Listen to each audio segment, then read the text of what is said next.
You are now tuned into We So Classic Podcast with Dee Dame. The overrated Jake Dilla.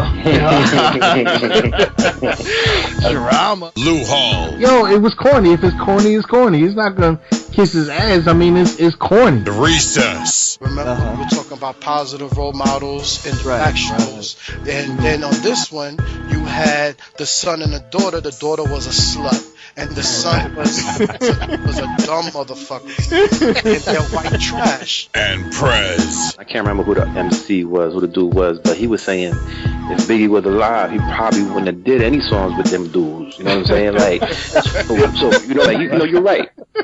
It was like, who's to say Biggie would even want to do a song with that dude?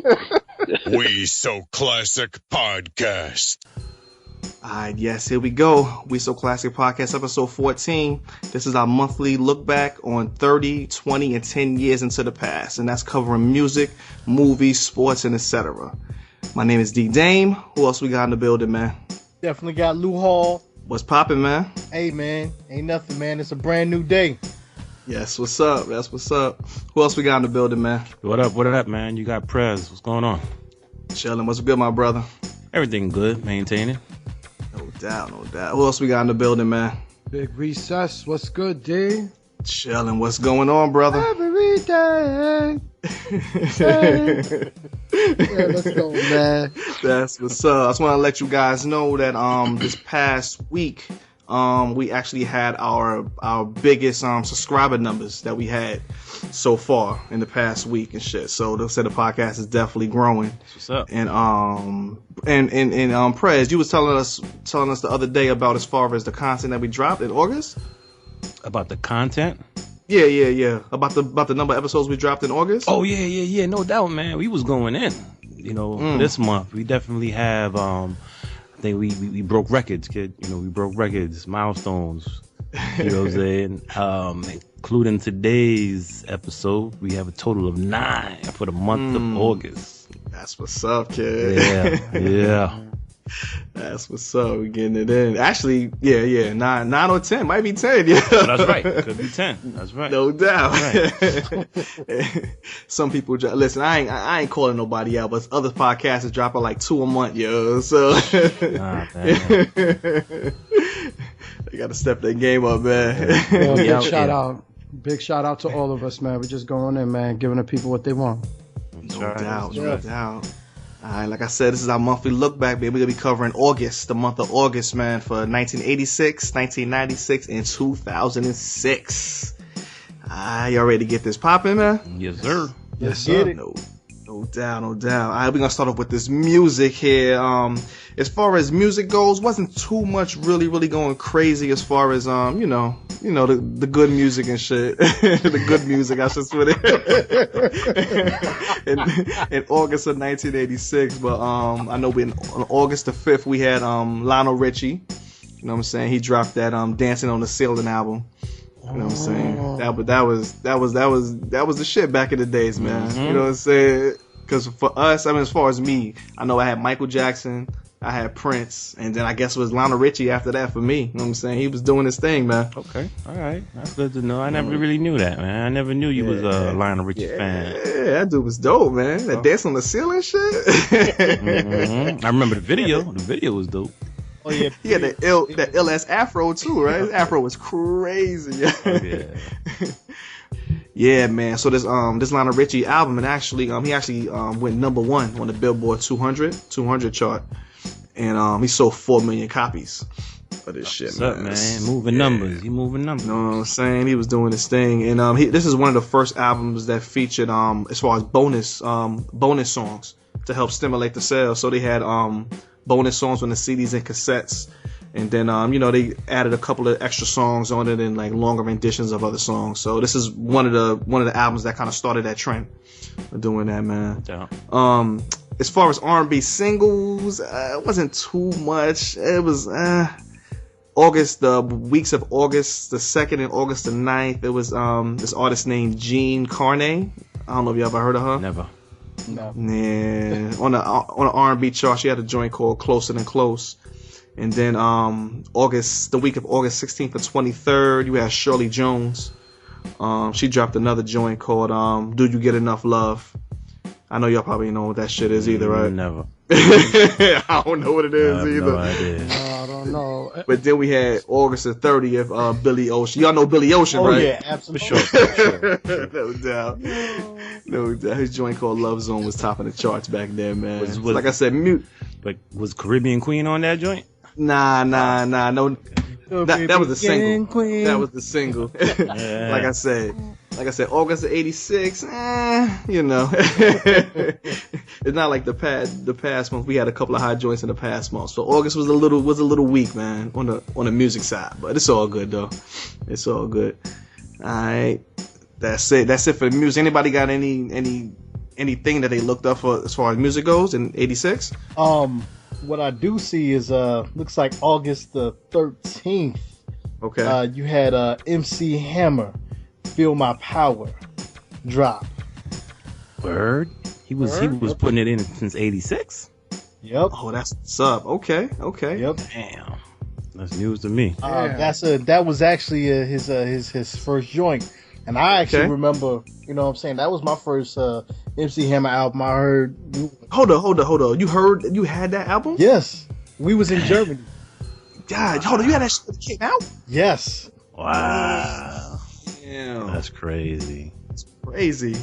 Why though? Like, why would you fuck with that Hey. dude? Listen. Well, why? Listen. At that time, I'm coming into hip hop, so I'm listening to all sorts. And I enjoyed it. You know what I'm saying? You had one track on there, Ring 'Em. Then you had Get It Started. Hold on. Get It Started was on that album? Yep. You sure? I thought Yep, that was that's off on that the. album. Get That was outta on here. that album. You learn something every day. I hear that. You had Son of the King. Okay. So that's one of what's my up. favorite ones. Okay. Shit. MC Hammer, I hear that, man. MC Hammer in '86, man. Well, I knew. I thought that album. Didn't he have an album in '89 that dropped? Wasn't that Let's Get It Started or something like that? Hammer Don't Hurt 'Em. Please Hammer Don't Hurt 'Em was the third album. All right. I think The third I didn't really hear about the dude until '90. So Okay. I mean, Okay. anything before '90, I had no idea. Wasn't He was fucking putting out with. work. Yeah. What's up? All right, Hammer was getting it in, man. Mhm. That's what's- no doubt. All right, that's it for the music, man. Like I said, music is weak. And you want to jump to the movies, Luo? What's up, Seth? Well, You got something else, well, brother? a couple of things in music. Okay, not what's up? necessarily with the albums, of course. Madonna had dropped a couple of months earlier than that. The True Blue album, I believe it was, and she had some classics running in through August. She was running the charts at that time. Then of course you had y'all mentioned Billy Ocean and of course when you said Lionel Richie, I was thinking about the Hello and these other songs, but that's not that album. That's not the album. It was Say You Say Me was on that album, which was one of his biggest hits from that album. One thing I did want to point out in music, legendary Tina Turner on the 28th of August had her star unveiled in the Hollywood Walk of Fame. Wow. Right? What's up?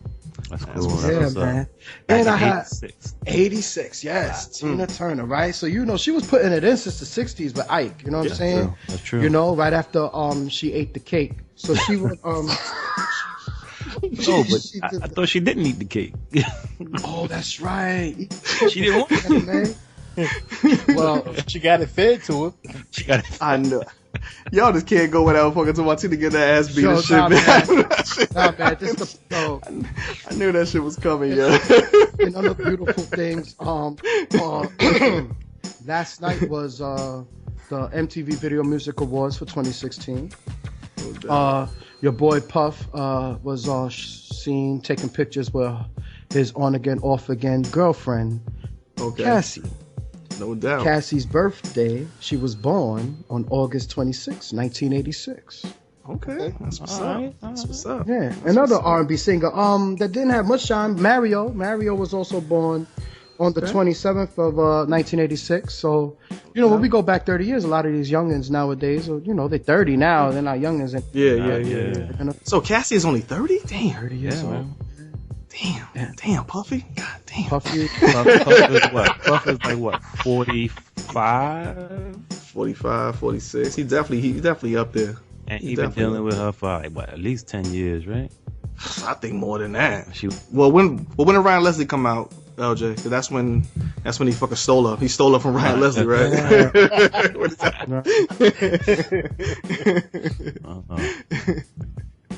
Oh man, it's so good though. Great, man. What's up? We got any more recess? Got any more music news, man? Just the birthdays I wanted to mention, and Tina Turner. I mentioned Madonna. So yeah, that basically wraps it up. Like you said, not much was going on in '86 in August. Yeah.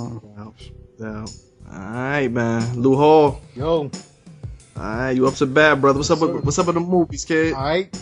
Well, first one we're gonna talk about is one of my classic favorites. Especially in the horror category, was released August 1st. That was Friday the 13th. Which one? 6. Oh, Jason Lives. Yes, sir. Yeah, that's when he fucking stuck the pitchfork in his chest and struck it right. Come on, I know all this is from the back, B. The devil brought him back. No doubt. And it really doesn't need any explanation to it. You already know Jason. Yeah, so basically on August the 1st, we have another movie that was just released, or that was released. That was Howard the Duck. Yes.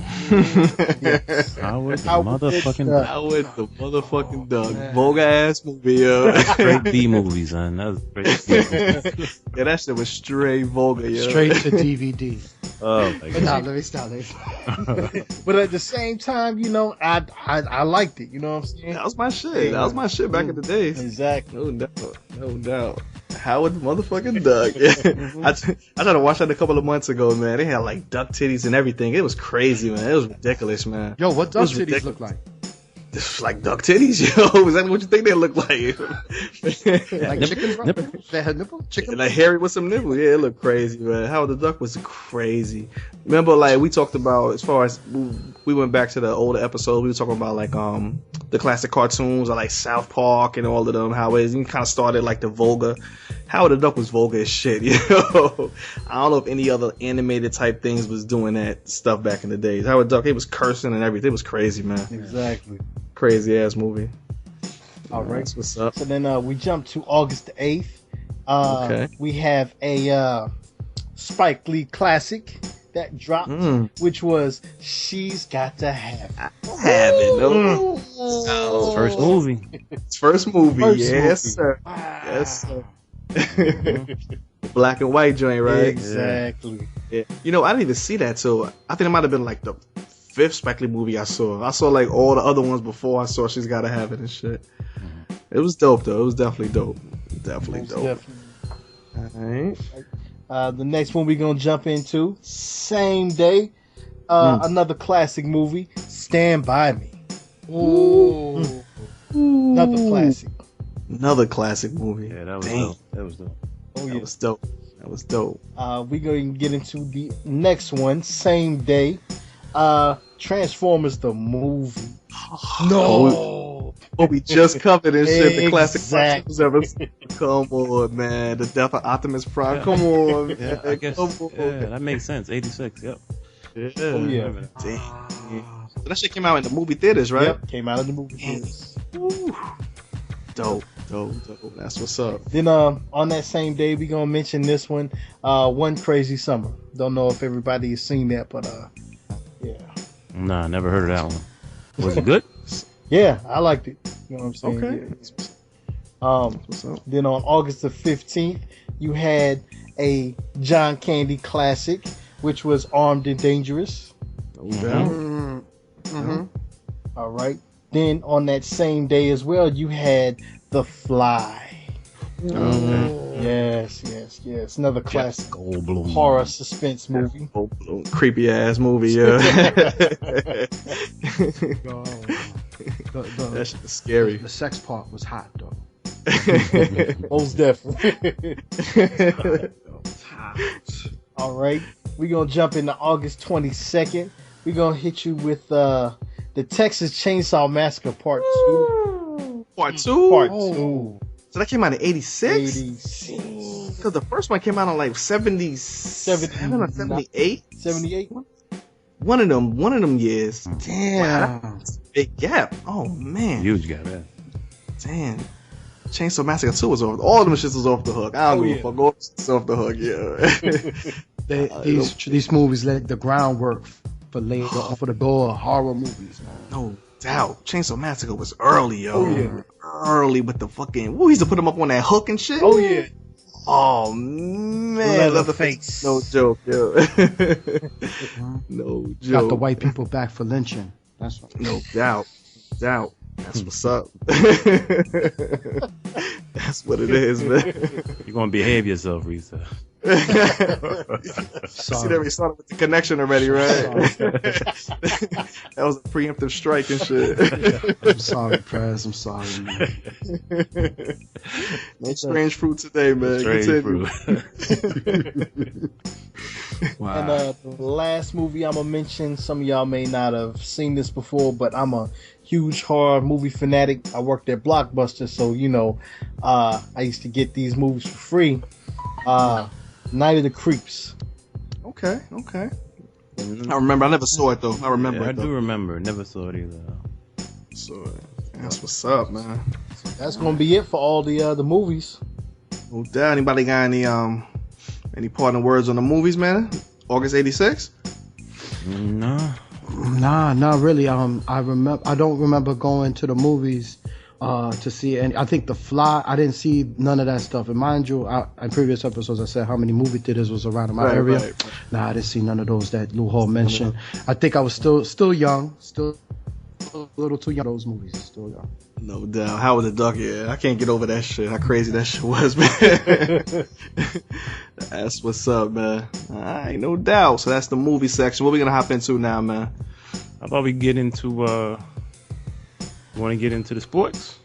You get into the sports, Mr. Recess? Do the sports, man. Hop on them sports, kid. Oh, man, the sports. 86, man, so much went on in 86. As you know, I always said in the last episode, 10, 20, 30, my 1986 Mets went on. That's right. So like I said, it's in their run in August. They had an incredible August, you know what I'm saying? I'm going to start off by former MVP, the George Foster was released, and they picked up Lee Mazzilli. You know what I'm saying? Gary Carter was injured. Darryl Strawberry was injured a little in August, but they went on an incredible run. They still won 8 of 11 games. You know what I mean? They had crazy series. Back then they were playing series like 4 or 5 games in 4 or 5 days. You know what I'm saying? Unlike how it is now, you play 3 games in 4 days. Like all sports, things change. You know what I mean? Right. So yeah, they the Mets was going in back then. The Ray Knight. Oh man, so many people remember. Different Dwight Gooden and Darryl Strawberry. Mm-hmm. Right, D? Yeah, I ain't gonna call them the Koch brothers, man. I know you try to give me the call them the Koch brothers and shit, man. I'm not gonna call Come on, you set me up for it, man. I wasn't gonna say nothing about the Koch brothers, man. Come on, man. He's trying to clean himself up, man. He set me up for you. Thank you, Prez. Thank you, man. I'm trying to be good, man.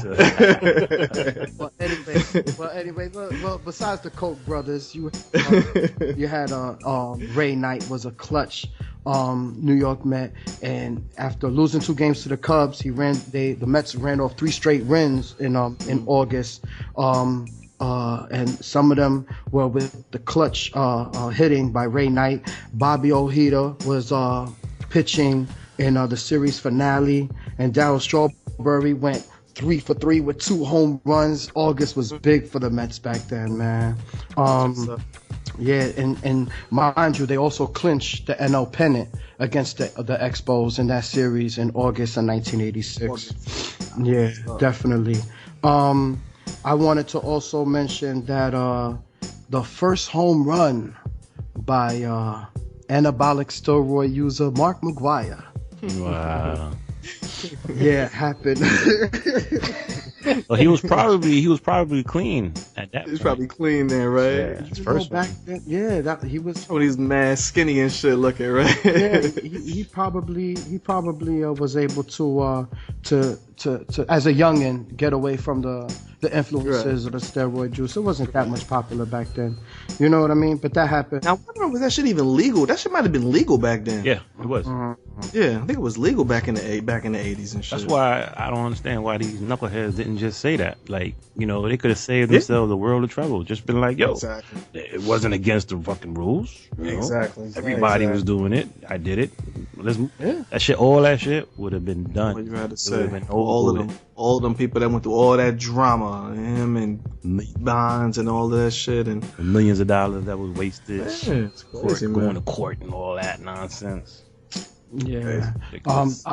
I don't want to spend too much on the Mets because you know 1986 that was big for us, man. That was big for us, yo. You know they went on to Wrigley Field, played five games against the Chicago Cubs, which is like they were like battling for the Cubs and the Expos were battling for the top of the National League at the time, and those baseball fans know Lee Smith was a big time closer for the Cubs, you know what I mean? And still Mookie Wilson came up, you know, big time and was clutch for the Mets on that one, you know what I mean? And you know, I wanna definitely just give all due respect to the 1986 Mets. On a racial note, when I first set it off, I said Gary Forster was George Forster was released. And the reason why he had been released, the media is saying that the Mets were making lineup decisions in the outfield that were racially motivated. You know what I'm saying? Even though, you know, they say that the Mets were regularly playing Mookie Wilson, Darryl Strawberry, and Kevin Mitchell.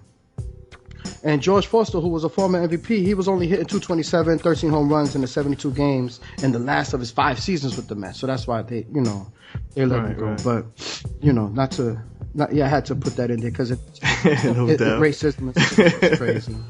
And in notable mention in tennis, you know, my boy John McEnroe got married to his first of many wives. Birthdays, I want to mention Jamaican Olympian sprinter Usain Bolt was born on the 21st of August in 1986. He is now also 30. You know, I don't want to talk about him knowing how social media works. You can't dance with shorties that's not your fiance. And I heard about that. I heard a little bit about that. I didn't even not to take away from his shine. One more basketball and another birthday, man. Your boy Rudy Gay was also born. Okay. No doubt. Rudy Gay. 17th of August, your boy Rudy Gay. Actually, you know, it's so funny because they said the New York Knicks, the new coach, Greg Hornacek, was it? Yeah. Yeah, and then they said Rudy Gay was gonna be his assistant coach, and they called Hornacek. They, you know, in the locker room back then, they used to call him Hornacek. They used to call him Horny, like his nickname was Horny. And then, if it's Gay, what the fuck? and then if Gay is his assistant coach, we're gonna have a coaching staff named Horny and Gay. I'm like, where you going with this shit, yeah?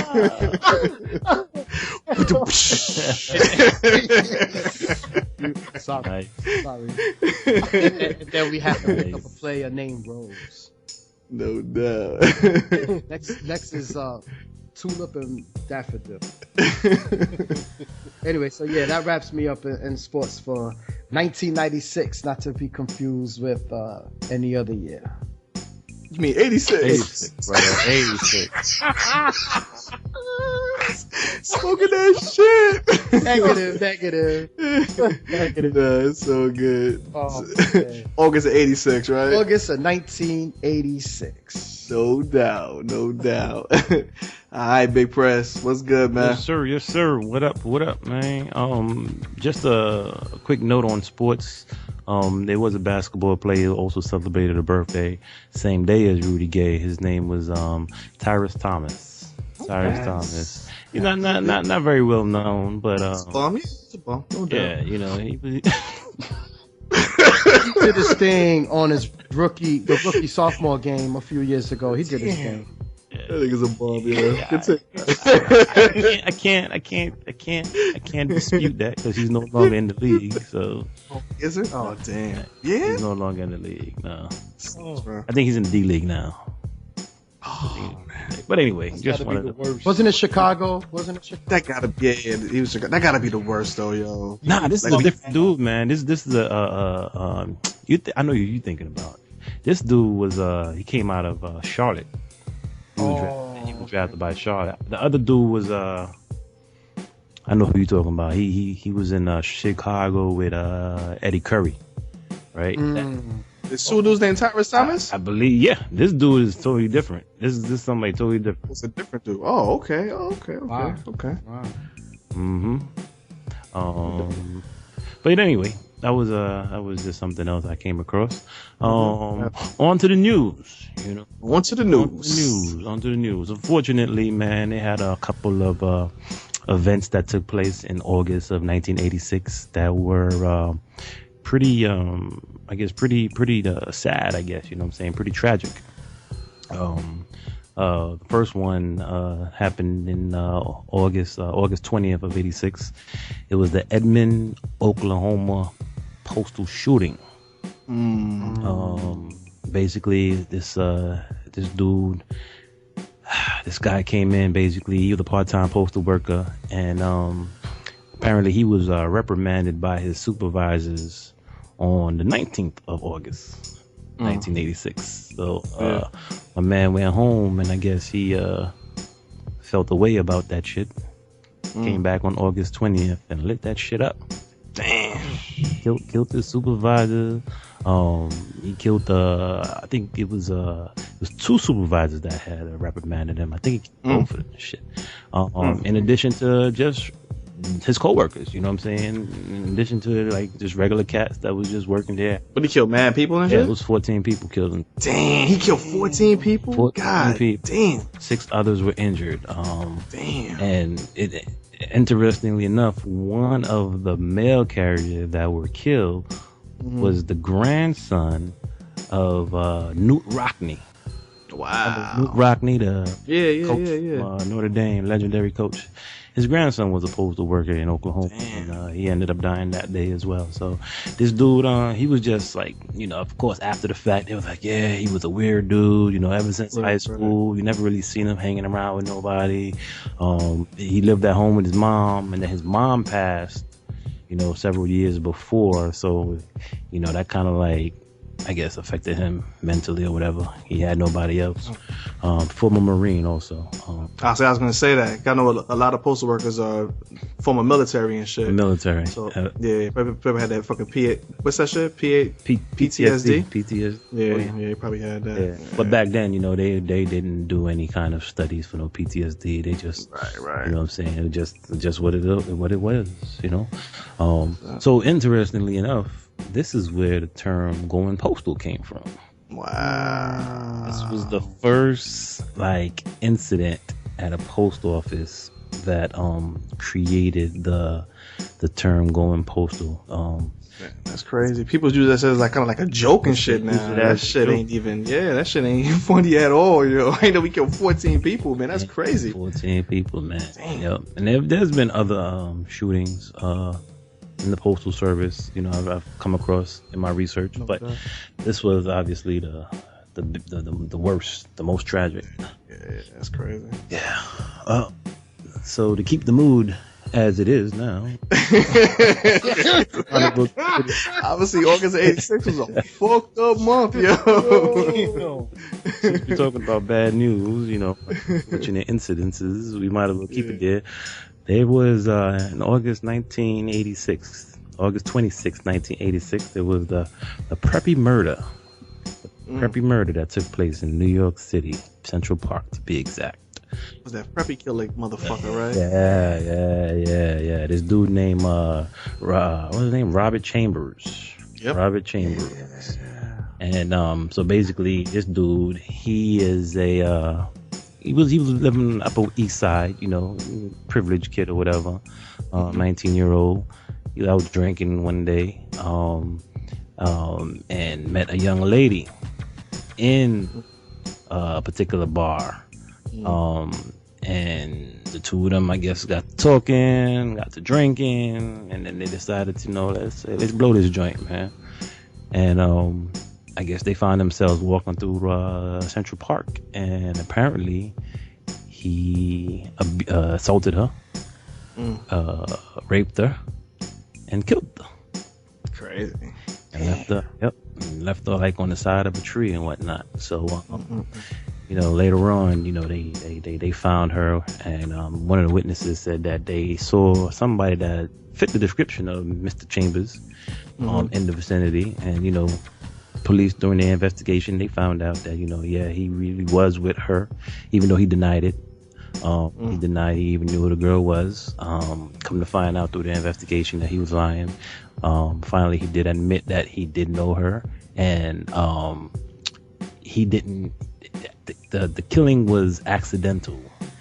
It was rough sex that they were having, and the rough sex just got a little too rough, and he killed her. And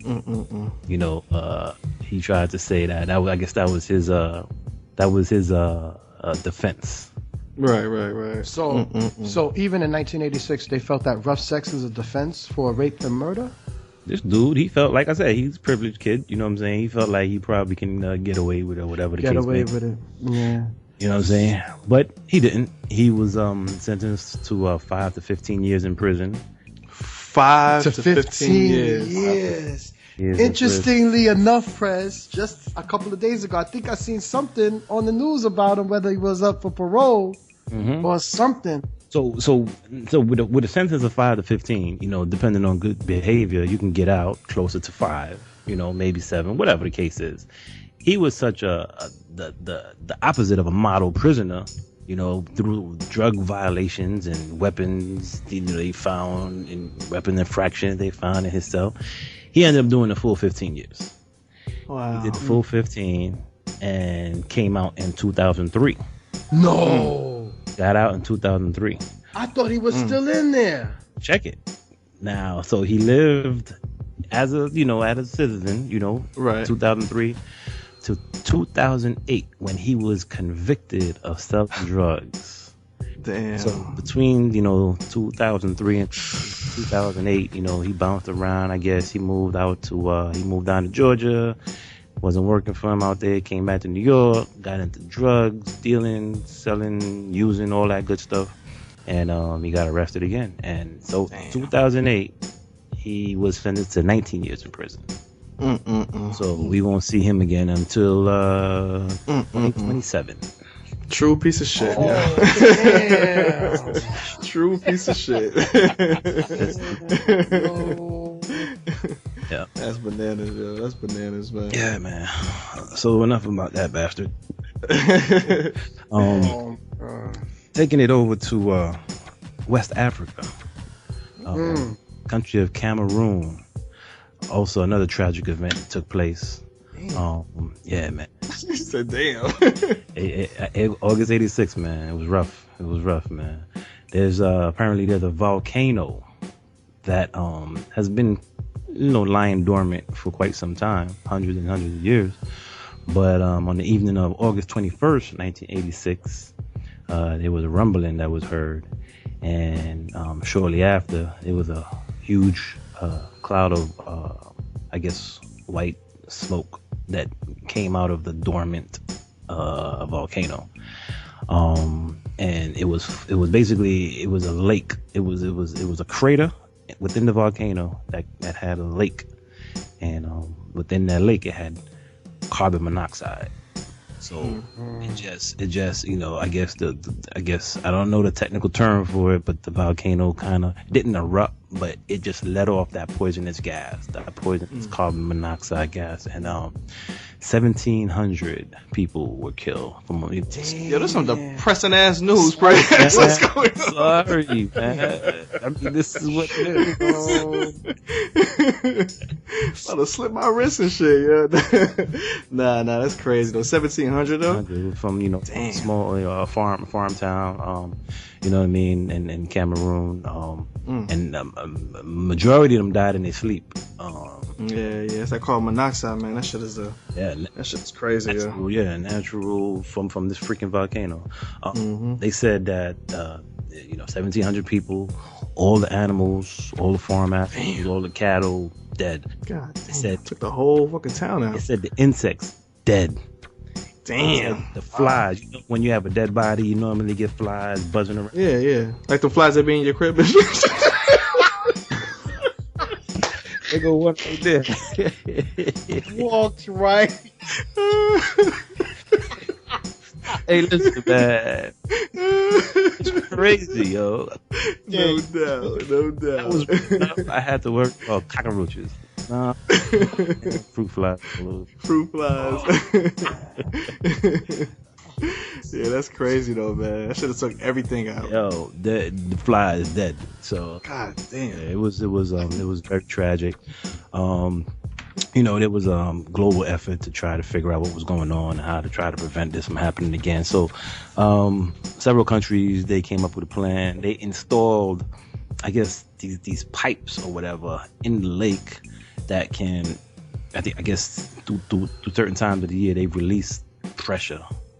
Okay. It never gets to the point where all of that pressure is built up, and then try to prevent it from causing that kind of accident again. So man, I think that was it for the tragic stuff. I said I hope. On a lighter note. Back in the U.S. of A., we have what do they call this guy? The king of the radio? King of shock jock or whatever? Yeah, I know you're talking about. Howard Stern in August 18, 1986. His show goes national. Okay. His New York City radio show goes national, and is was a big event. It's funny because actually one town, I believe it was in I might be wrong, but it might be like somewhere in the Midwest, Wyoming or something to that effect. After the first show, they canceled him. They said, "Man, what's this bullshit?" Station manager said, "Yo, we don't want no part of this, man." Because it's racist bullshit, yo. Turn this shit off. For those who don't know, those who might have never heard of Howard Stern and never listened to his show, he is off the chain when it comes to the shit that comes out of his mouth. He has dominatrix women on there, and he talks about prostitutes, anything you could think of. And there's nothing that's off limits for him. So I guess they were a little bit offended by his show topic shenanigans and his subject matter. So they was like, after one day, they were like, nah, we don't want this guy. Yeah. So that was pretty much it, man. In '86, in August of '86. I guarantee you, I promise you, August 96 will be better. It's gonna be a little lighter. I don't know about that. I got a 96. Not too nice. That's crazy. So, man, any honorable mentions for? Well, not really events? Not really honorable mention. Just wanted to say, for those who really don't know Howard Stern, you can always check out the movie Private Parts. It's an accurate account of his life as a radio host, radio DJ, and it's hilarious. So I recommend to check that out and do your research. No doubt. Alright, that's what's up. We wrapping up 86. Now we're gonna hop in the machine. We're gonna go 10 years into the future. Yeah. We need a So noise, now we go. man. We need The noise, right? We'll work on that shit.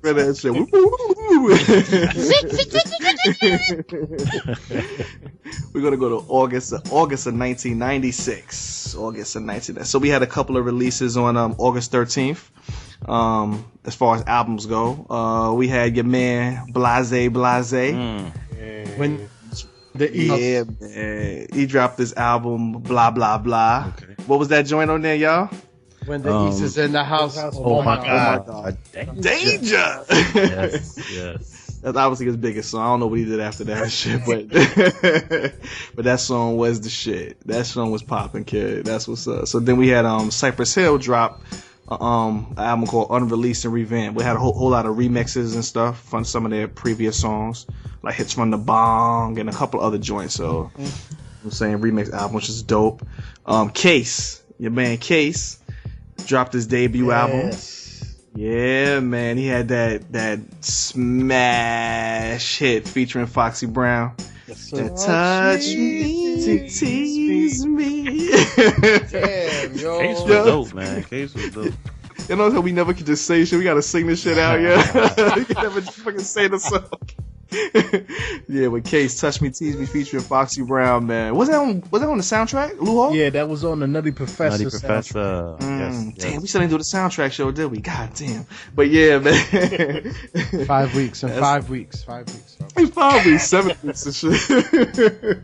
No doubt. And then also on that day, we had an EP from one of the most slept on MCs from Queens, New York. His name is Akinelli. Mm-hmm. Yes, sir. So he dropped his first EP, which was Put It in Your Mouth. Yeah, man. Yeah, that was like a little. I think he had like 5 or 6 songs on it. His first album was Vagina Dina in '93, but then he dropped this EP. Okay. It seemed to me like maybe he probably put the song out, Put It in Your Mouth, and the song was probably such a smash hit. He probably was like, "Yo, let's just get something out there." And he probably just threw like 5 songs together and shit. He just pushed it. Was "Fuck Me for Free" on there? I'm not sure. That was on the album. I don't know about the EP. I think it's definitely yeah. That was my joint. Fuck Me for Free. Yeah. Akinelli was dope, man. Akinelli was fucking dope. And speaking of Akinelli going into current events, I didn't even realize that. I didn't even know that dude. What was he, the manager of King of Diamonds or own King of Diamonds? King of Diamonds. I didn't even know. Yo, he's ill. Yeah. He's ill. Sir. He's ill. Because he's one of them dudes that just keep that shit on the low. That's how you do. That's how you handle your business, yo. You don't be bragging and boasting and. Mm-hmm. Also mentioned he was out here in South Carolina, Columbia, doing some joints out here, and you had a lot of local artists work with him, and matter of fact, I think he had a studio out here. Word, that's what's up. I think it's a ball. He's a boss, yo. For real. No doubt. Alright, we're gonna hop in the next week. Only one major, it's not even a major album, man. August the 20th, man. If we go back to the first episode of the We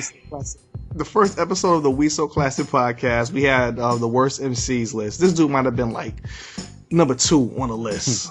It might have been number 1. He was the first one. He was the first one, right? I thought the first one was whack ass French Montana. No. I think it was Silk the Shocker. I think it was Silk the Shocker. Silk the Shocker, man. So his debut album dropped. Fuck that shit. It's called The Shocker, with one of the absolute worst album covers I ever seen in my life. For him coming through the TV. It looked like my son did that shit on Photoshop. Yo, I would rather look at 10 years ago. I would rather look at the album cover than listen to the music. I listen to. Hold on, Lou. Hold on. You said you was a big fan. You said you bought every No Limit album. Yes, man. Exactly. But when I heard that one, right? Yes, and that shit was so garbage. Yo, like the sound quality was horrible. It's horrible. Anyway, like you said, that's enough. That's enough for Shook the Shocker. We're gonna jump into August 27th. We had a couple of albums that dropped that day. A Plus. Yes. Yo. Yeah, man. He dropped that Latchkey Kid. Yes. Wait. A plus. Who the hell is that? He's a little kid. He's a kid. He's like a kid rapper. He was like a teenager, like what was it, 14, Queens, 15? right? Oh, damn. I don't Hell, he was. motherfucking yeah, Queen. Remember, he was on joint. He was on the Lost Boys joint. Yes. With Red okay. Man. Just wrote that shit. Okay. A Plus, a super lyricist. Oh, Okay, man. okay. Definitely, yo. What was the joint with A Plus? Yes, on the LB. What is it with Cannabis and all of them, man? That's the joint. I just said this shit. Yeah, but man, I'm Beast from the East, man. Beast from the East. Okay, that's what's Thank up. you, bro. No doubt. Then also the same day, oh man, goddamn, I forgot about them. On that same day, MC Light, she dropped the album As Bad as I Wanna Be. Yep. Oh, that's with the Roughneck joint. Well, no, this had Keep On Keeping On featuring Escape. Okay. And the biggest song from the album was Cold Rock a Party. I rock a party. Rocks the party. All All right. That was all right. And that was featuring Missy Elliott Yep. too. Mm-hmm. Yeah, man, that shit was off the fucking hook, yo. To throw a side note on that, Yeah, Keep It man. On, that Keep It On was also featured on an ill soundtrack, which was the Sunset Park soundtrack. Yeah, Sunset Park, dope ass Yes. movie, yo. Dope ass movie, Sunset In Park. 5 weeks, check out the soundtrack episode. It's 7 weeks. Now I don't know which one to do last, man. God damn. All right, we gonna go with the R&B one first. Aaliyah, Miss Aaliyah, she dropped that One in a Million album, which is her second album. She left Jive Records and she signed with Atlantic. So I'm assuming this is right when she had that whole R. Kelly drama going on with the marriage and all of that shit. So this is when she first got with Missy and Timbaland. You know what I'm saying? So they pretty much wrote and produced almost the whole album. So some of her joints off of it. It's so many joints. If Your Girl Only Knew. Oh my God, One in a Million. Which changed music. Oh my Which God, that Aaliyah was song changed so music, dope. man. Yeah, 4-page letter. Come on, man. Hits. Woo. Aaliyah was no joke. That girl was. This is her second album, man. So that's what it is. Now the biggest joint. We did a retrospective on this group. This is our second ever retrospective. Outkast. AT Aliens. They dropped that AT Aliens, man. We don't even really listen. Y'all want to get in? Y'all go back and check the episode, Outkast retrospective. We covered this album in detail. But I mean, two dope boys in a Cadillac, AT Aliens, Elevators, Jazzy Bell. Come on, man, it's crazy. Well, it's the M.I. Ricoletta and no one better. And when I'm on the microphone, you best to wear your sweater, cause I'm cooler than a polar bear's toenail. Oh, hell, there he go again, talking a shit. Ben. Yeah, man. That's what it is, man. Like I said, y'all go back and check our episode, man. We did the Outkast retrospective, man. We got into full detail about them. As far as singles go, the weeks of August the 3rd and August the 10th, R. Kelly, he had that I Can't Sleep Baby joint. And then the 2 weeks after that, August 17th and 24th, Keith Sweat was top of the charts with Twisted. Yeah. Which is Keith Sweat has some decent songs, but he can't sing for shit. But he has some decent songs though. He is credited for a lot of baby making music, man. No doubt. Like I said, the songs were dope, but he couldn't sing for shit. But he was credited for a lot of baby making No doubt. So then we had the end of the month, August 31st, the week. New Edition was topping the charts with Hit Me Off. Yes. Yo, that was on that home. What was the album called? Home Again. It's a dope fucking album, kid. Home Again was dope. Home Still Again was listen dope. to it today. No doubt. I just had a couple of music news. We had MC Hammer on like the week of August the 1st. MC Hammer filed a lawsuit against his former lawyers, claiming mismanagement of his money and shit. And a whole bunch of, I don't know. He blaming everybody else for his issues and shit. He fucked up. MC Hammer fucked up and shit. But he dropped that. What's up? Yes, he fucked up. No, You have an elevator in your crib. Fucked up. Well, He fucked up. You know what? I mean, for every fuck up, you had learned the lesson. You just laid the groundwork for future, people to know that you don't roll around with 40, 50 heads. You support everybody in your family. Everybody in the hood, everybody you ever known in your life and shit. I mean, he fucked up, but God gave him a great heart. You know what I mean? No doubt. See, now I'm thinking now, this is in August when he filed. I'm pretty sure he was on death row at this time. He had to be on death row. Pumps in the bump. Yeah, Pumps in the Bones must have came out not too long ago and shit, man. And then, right before Pop. No doubt. This is when all the females check out that video. And Nah, I don't know if they want to, man. That was some nasty shit. Yeah. And then last, as far as music news goes, Rick James was released from prison and shit. He served 3 years for 3 years from assaulting a female, holding against a will, and all that stuff, man. So that's what it is, man. My man Rick James, he got out. He's loose. You couch, nigga. Word. I didn't do that. Why would I take my boots? I didn't do nothing like. Yeah, I remember doing that shit. Yo, rest in peace, Rick James, man. The freak of freaks, man. I'm telling you, Rick James. Anybody got honorable mentions, man? For the music? Cocaine is a hell of a drug. Go ahead. What's up, man? Y'all got something to drop for the music at all? Or we good? Nah, we good. Yo, D, you did a great job, man. I didn't think much came out in '96 besides the ATLiens. I knew about the ATLiens. Yeah, man. Yeah, but great that job. Aaliyah was big too. Aaliyah was big. Yeah. Aaliyah was big, yo. People forget how dope she was, man. Aaliyah was off the fucking. She was the princess of hip hop soul, man. Yes, indeed. Yes, indeed. Definitely taken away from us way too soon. Yes, sir. Big Lou Hall, man. Hop into the movies, man. All right, August of '96, brother. We're gonna get right into the movies. We're gonna start off with August the 2nd. We're gonna hit you with a Chain Reaction. That was with Keanu Reeves. It was a pretty good movie. Yeah, Fred Ward, Rachel Weisz, and then Morgan Freeman. Then for the kids, which is still a popular movie to this day. Son loves the movie; it's hilarious. But Matilda, no doubt. Yeah, Danny DeVito was in it. You know what I'm saying? Real good movie.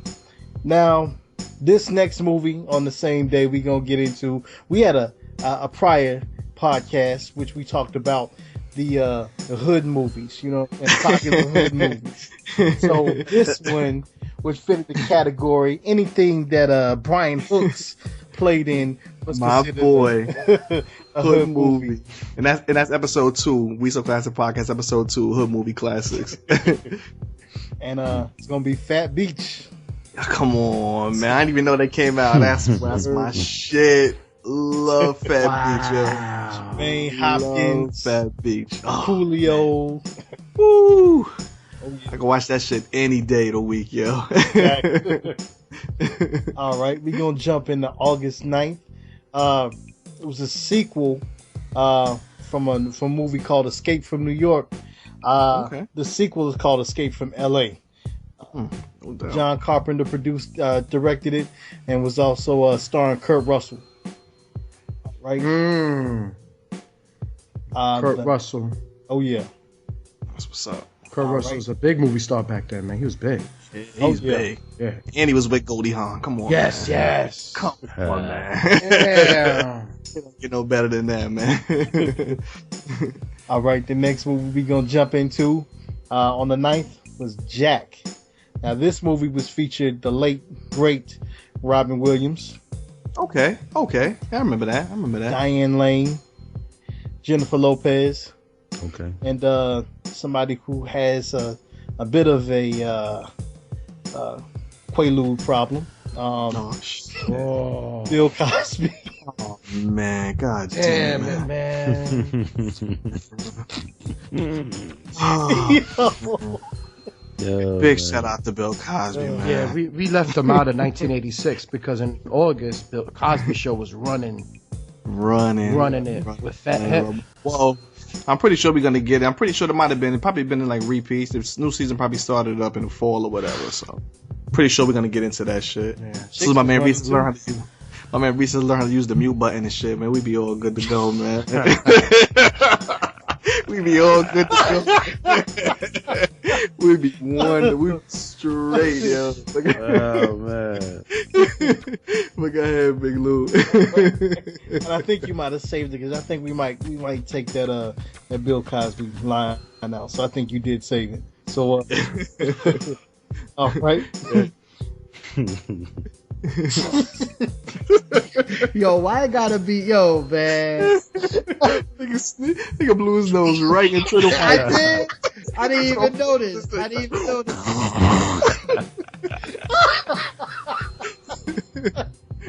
Oh shit.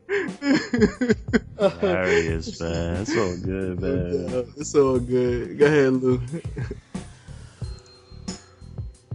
All right, the next movie we gonna get into. I don't think I've ever seen this movie. Actually, yes, I have. Looks like August the 14th. House Arrest. With who? It's with Jamie Lee Curtis, Jennifer Tilly, Okay. Kevin Pollak. All right, that was on the 14th. So then we're gonna get to the 16th. On the 16th, you had this dope movie with Robert De Niro, Wesley Snipes, John Leguizamo, Ellen Barkin, and that's gonna be called The Fan. Yeah. Dope. Fan was dope, yeah. So you had that. Also on the same day, and this was actually pretty dope too. Comedy, and this was with Kevin Costner, Rene Russo, Don Johnson, Cheech Martin. That's called Tin Cup. Okay. No doubt. But it was real funny. No doubt. All right. The next movie we're going to get into. This one is a part of one of my favorite horror series. Okay. Tales from the Crypt. They came out right. with a lot of movies back then. So to one of the movies that's part of that whole series, Bordello of Blood. Bordello of Blood, no doubt. No doubt. All right. Then the next one we're gonna jump into. This is on the 23rd. All right, we're gonna jump into The Island of Dr. Moreau. Okay. Yeah, that was actually a pretty dope movie. No doubt. Right. That's some good shit, man. Yeah, real good shit that month. What was that dude's name again? Marlon Brando? Was it Marlon Brando, right? Marlon Brando and Val Kilmer. Good actor. Yeah. No doubt. The next one we jump into, another. It didn't really do too good in the movies, but I liked it. You know what I'm saying? It's all that matters, man. And this was basically a movie with a black superhero, and this was by the name of Solo, featuring Mario Van Peebles. Also, Adam Sandler. Adrian Brody was also in this movie too. Okay. Yeah, so I never heard of that, man. Solo? Yeah, Solo. He was like this soldier, and he was basically fighting the war and saving people. You know what I'm saying? So your basic hero movie, but it was okay. Dope. Okay. And we're gonna jump into the 20th on the same day on the 23rd. You had a Very Brady sequel. The Brady movies were kind of dope, Yeah, man. they were. They really were. All right. Next one on that same day, you had Carpool. Carpool is with Tom Arnold, Rhea Perlman, Rachel Lee Cook. Definitely a pretty funny movie. All right. Now on the 30th, I remember seeing this movie in the movie theater, and this was called First Kid. It's with Sinbad. Okay. No doubt. I like Sinbad, man. I like those Sinbad movies, man. Actually pretty dope. All right. And then for the last movie, this one was on the 30th, same day. This was The Crow, City of Angels. This was I want to say this was the third Crow movie, if I'm not mistaken. Sounds about right. Either second or third. Yeah, sounds about right. Who was starring in that one? Nobody you know. No. actually, Thomas Jane. Yeah, nah. Thomas Jane? Hold on. Wasn't Thomas Jane the Punisher? The Punisher, yep. Oh, okay. No doubt. Also Iggy Pop. Oh, Iggy Pop was in there too? For your 80s fans, 80s heads that know, you know what I'm saying, a little bit about rock. No doubt. Iggy Pop was in the movie. That's what's up. And that's gonna be it for the movies, man. That's it for the movie. Anybody got any honorable mentions, man, for the movies, yo? Yeah, on film and television, an honorable mention of mine would be author George R.R. Martin. Okay. On August 6th in 1996, he, the first in his series, A Song of Ice and Fire, publishes the epic fantasy novel A Game of Thrones. No doubt. All right. No doubt. Yeah, that's my only honorable mention for that one, for film and television. And on August 26th, actress Jessica Biel, she debuts on Seventh Heaven. Okay, Yeah. that's what's up. If I knew she was on that show, I may have watched it. And yes, I did watch it. You did watch it? I hear you, man. Ain't nothing wrong with that. Little soap operas and shit. It's all good. Earlier, we heard the news about the father of the show. Oh yeah, that was in the past episode, right? That sexual molester that he is. Yeah, I remember that bullshit. It's all good, man. Now, if he was fucking with Jessica, yo, that would be crazy, yo, man. No doubt. So we in August of '96. Big recess. What's good, man? What happened to them sports, brother? Man, now you got me, of course. August of '96, brother. Let's talk about the Olympic Dream Team 3. Now, this is where it comes. This is where it comes in. No doubt. Yeah, on the third, the Olympic Games, they close out. And, of course, Dream Team 3, led by 5 of the members of the original Dream Team in 1992, Barkley, Robinson, Stockton, a few of them was on there. The roster at that time also included Penny Hardaway was on the Knights Dream Team. Well, they closed it out and they did their thing and locked up the gold medal for the Dream Team 3. That's what's up. A few other things that happened in '96. Of course, it's all about the Olympics. I mean, it closed down in August 3rd of '96, but a couple of days early, on the 1st of August, Michael Johnson, he blistered the field to win the gold in the 200 meters in a record 19.32 seconds at the time. No doubt. He was actually becoming the first male Olympian to win the 200. The 400 in the single Olympic Games. That's what's up. You know what I mean? Jackie Joyner Kersey, man. That was the hot one, right? She was the hot one. Yeah. Who was the other one? That was the hot Who was the No, it was something. She had another one. That's like her sister-in-law or some shit. She had like the same You're name. thinking about FloJo. You thinking about? Oh, I'm thinking about FloJo. FloJo was the hot one. Was married to Jackie Joyner's brother or something like that. Okay. Yeah. So FloJo was, and who was the one that passed? That was FloJo that passed.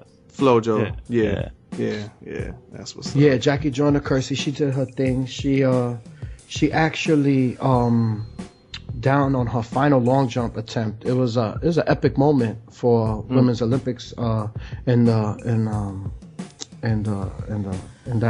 aspect with the athletes, with the when you got a devastating injury during the games and you still come back. And that's one of the things that happened with Jackie Joyner Kersey. She had injured her hamstring, and she was in 6th place and ended the race with a bronze, and ended her Olympic career with a bronze medal. Yeah, she was 34 at the time. Dang, that's what's up. That's what's up. Yeah, she was jumping, man, 22 feet, man. Wow. Big shout out. Yeah. You was mentioning the hot one. One of the other hot females in the Olympics was my very tall, skinny chocolate sister, Lisa Leslie. She led the women's dream team to victory also in those Olympics. You know, and of course the Atlanta Games that ended on the 4th. I believe it was the 4th then, because the boxing was still going on in the boxing in the Olympics, and it shows David Reed, who went on to be a pretty decent heavyweight.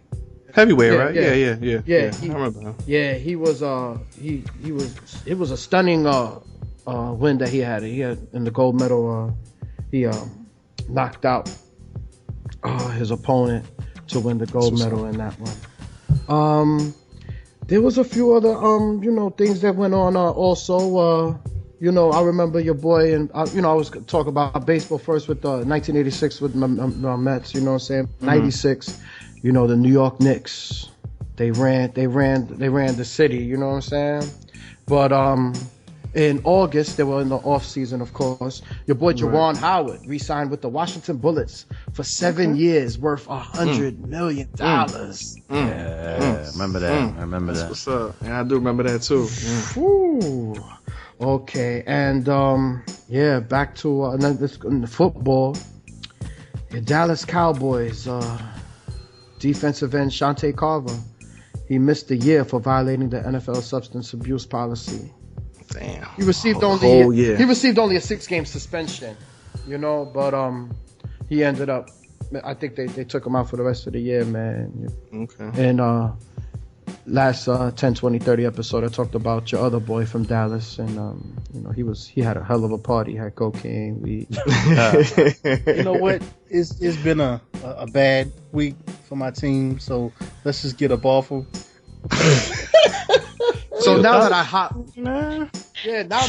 right back on the Dallas Cowboys now, Emmitt Smith, on the 12th of August in 1996, your boy Emmitt Smith, which, LJ, I'm not going to lie, probably one of the greatest running backs ever. Of course, no doubt. He might be top 5, man. Top 5, definitely. Received a $48 million 8-year contract from the Cowboys.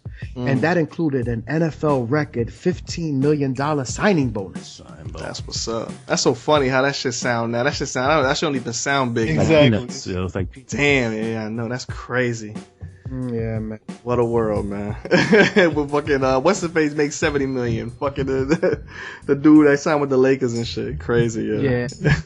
In other football news though, because this is the off season, a lot of things that happened. They both started going into training camp, and they also players start signing up and stuff. There was another suspension. I want to just put it the fullback. I don't know if you guys. I remember this guy only because he's with the Colts at the same time that your boy Peyton was coming around. Roosevelt Potts. He was suspended for the season for violating the league's substance abuse policy. His name was Potts. Of course. I thought that was funny. I had to bring that up. Of course. Yeah, of course. You know what I'm saying? And also the preseason set off, and that year, that was one of the first times that the NFL actually had games, which they started with the preseason, of course, but had them outside the U.S. They had it in Monterrey, Mexico. You know what I'm saying? But the NFL officials canceled the exhibition game only because in the third quarter, lightning from a thunderstorm threatened, the safety of the fans and the players. You know what I mean? So they just let it go from there. That's it for your boy. That's your boys in football. Let's get over to boxing. I remember in the last episode, in the 10, 20, 30, I mentioned about your boy Iron Mike. And next thing you know, all the rage, y'all started going crazy about who's the best boxer. If y'all say Floyd Mayweather, then I'll say, yeah, Prez. 49-0. Yeah. But then LJ said, you can't underestimate your boy Roy Jones. Damn. You know what I'm saying? Well, only to say pick up on Roy Jones. Roy Jones, one of his great fights back in those days was against this boxer, Vinny Pazienza. Oh, okay. I remember him. Vinny Paz, man. No doubt. So on August the 27th of 1996, of course, he was a super middleweight at the time. He was a champion, actually. He was suspended for 90 days and fined $5,000. 5 racks for what? decking the referee who stepped in to stop the fight with Rosenblatt. And I mean, come on now. Hold on. Who's suspended? Vinny Penzienza. Vinny Paz? Okay. Vinny Paz. He snuffed the ref. Tony Orlando, who's a great ref, man. Nah, Tony Orlando was a great ref. You know why? Because he never really stopped the fights. He made sure a motherfucker was knocked the fuck out before he stopped I remember him. You know what I'm saying? Yeah, so that's about boxing. I had to get that in there. So yeah, and other things, yo, other sports in 1996, it was all about your boy Tiger Woods, yo. Yeah, man. Tiger Woods. Yeah, Tiger Woods, man. On the 29th, he made his pro debut. 2 days earlier, he had announced that he was gonna turn professional and join the PGA Tour. So and everybody knows what happened with Tiger Woods. Goes on to become one of the greatest golfers that we got. Yeah. You know what I mean?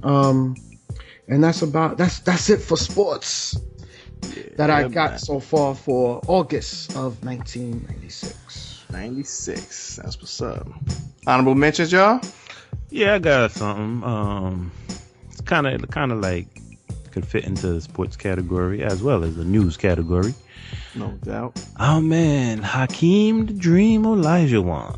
Hakeem the Dream. Yes, man. One of the greatest. Yeah, man. to ever play the game. No doubt. Obviously, a lot of people still realize that, being that he's still coaching. He actually has clinics, where they could hire him, and you'll go to his ranch in Houston and for a few weeks, and he'll teach you some of his moves, man. Obviously, Dwight Howard didn't stay for the full course. Obviously, he stayed for like 2 days. Stayed for like 2 days and shit. He's like, man, I'm out, man. I'm out, yo. It's too hard. Bum ass nigga, man. But Hakeem the Dream, who is a devout Muslim, marries his 18-year-old Muslim woman. Who it was arranged marriage, being from the Muslim faith, they believe in arranged marriages. So him being a 33-year-old 33-year-old basketball player, he married an 18-year-old woman. Wow. Yeah, August 8, 1996. Shit, he seemed like the kind of dude where, like, he wasn't, I don't know, like, he might not have been, like, going crazy on the road, though. He's the kind of dude where he wasn't going crazy. No, not at all. Damn, he might have really just been chilling and shit, man. Yeah. Just fucking celibate that whole time. Yeah. So with that said, can we really get on R. Kelly? Hell yeah. Yeah. Man, no, because that was different because the girl was 18. He was 33. What's that, 15 years difference? Yeah, I mean, she was legal. She was legal. But, see, you thinking Olajuwon, so they won the title in 94, they won again in 95, then he won the gold medal in 96, so he on top of the world. Yeah. He on top of the world. He running shit. Yeah. Man, that's what's up, man. Yeah. That's what's up. For sure. But yeah, so that was something to deal with sports, but then also kind of like news or whatever. So I'll transition into the other news that was going on. Happened to the news, brother. Yes. August of 96, August man. of 96. I hope it ain't as depressing as August of 86, man. Well, going through my notes now, man. I'm sorry. Because my shit's still bleeding, man. I still gotta get a rubber band-aids from my look at the other wrist, man. So, man, there was some unfortunate events that did take place. I know what you're talking about, Prez. Pretty tragic. It was in 19. Well, let me preface this and say that in 1996, August the 3rd, there was a U.S. Army general. His name was William Garrison, and he resigned from military service because he basically he fell on the sword. He took responsibility for a raid that happened in Somalia, Mogadishu. The raid took place in 1993. But it wasn't until 1996, after investigations and everybody did the findings and all that, they decided that they probably told him, like, look, listen, you're gonna have to take the rap for this one, man. So so U.S. Army General William Garrison resigns from military service due to the raid in Mogadishu, Somalia. And obviously that particular raid was turned into a major motion picture called Black Hawk Down. Oh, sir. No doubt. Yeah. Okay. That was based on a true story. That was a crazy movie, though, man. Crazy movie. Dope movie. Mm-hmm. Dope movie. Prez, would you agree that this wouldn't have been the first time Oliver North took the rap for the Iran-Contra when they... Right? Absolutely. He see, with him it's a little bit different. He took the rap, but he was directly involved as well. Like he was dealing with these dudes, like secret meetings and all of that. So he definitely took the rap. President Reagan wasn't going to take it. You know what I'm saying? Well, no. Who also was involved, but of course he denies he knew anything that was going on. But that's BS. And whoever was in charge of the CIA at the time, I don't know the guy's name or whatever, he's not going to take the rap. So Oliver North became the fall guy. I only bring it up because this is, of course, the precursor to what they were saying was the influx of the cocaine into Los Angeles and the rise of Freeway Ricky Ross out there. So yeah, absolutely. But I did in the research for 1996, I did come across U.S. General William Garrison, man. And what were they going into Somalia for anyway, though, Prez, man? Like, so it was the I guess the current president of Somalia. They basically weren't feeling him. Either he was running for president or he was the current president. I can't remember, but they weren't feeling him. Basically, man, they felt like he was a threat. And they wanted to basically take him out. And but the militants weren't having it. He had his peoples, that that was ready to die for him, basically. And they saw the troops coming in, coming into their backyard, into their land or whatever, and they defended their country, basically. And the raid just went south, man. It went sour. A lot of lives were lost. A lot of American lives were lost. A lot of Somalian lives were lost behind that. Crazy. Yeah, this goes back to the 60s, man. But the government, it's crazy, man. The government, don't they see leaders that they're not feeling, and then they pump resources into the opposition of that company. They try to take over the country. Look what happened to the Bay of Pigs, man. Ever since the 60s, like this been going on from the 60s, and now look at now. We're only covering 1996, which is damn near 30 years from then, and you're still talking about it. Not to mention the numerous incidences that happen in between them. Yeah, absolutely. Let's see what else. August 96 was heavy in politics, man. We were heavy in politics, yo. They had president at the time, Mr. Bill Clinton. He actually signed into law in August of 1996 the Welfare Reform Act. Okay. That was signed into law in August 1996, and why that was important, that was like a pretty big time. That was a big law that was signed, was because it basically revamped the way families, low-income families, immigrants, even convicted felons. It revamped the way they received aid from the government. So there were certain time limits that were put in place, that were imposed. Because apparently before this Reform Act, you can get on welfare and stay on it for as long as you want. Like for the rest of your life. For the rest of your life, basically, man. You know what I'm saying? No incentive to go out and work. You know what I'm saying? The government gonna take care of me. I'm good. I gotta go work for. You know what I'm saying? So excellent point, Prez. Because even back then, you could still take the food stamps And you could get a good $7 for every $10 food stamps. The bodega in Brownsville, Rockaway and Lot used to do that. It used to be crazy, man. Not to shout them out, but yeah, man, I used to go in there with you know, like I said, it was 7 for 10. You could go in, yeah, man, it was real. It was real. That's beautiful right there. Yeah, you could. You said it's beautiful. Right now, for real, right? That's why they got them cards and shit now. They trying to shut that shit down. Yeah. I mean, even with What the card? They still get it in with the cards? oh, absolutely. Yeah? Wow. I don't know nothing about that life, man. But anyway. No incrimination.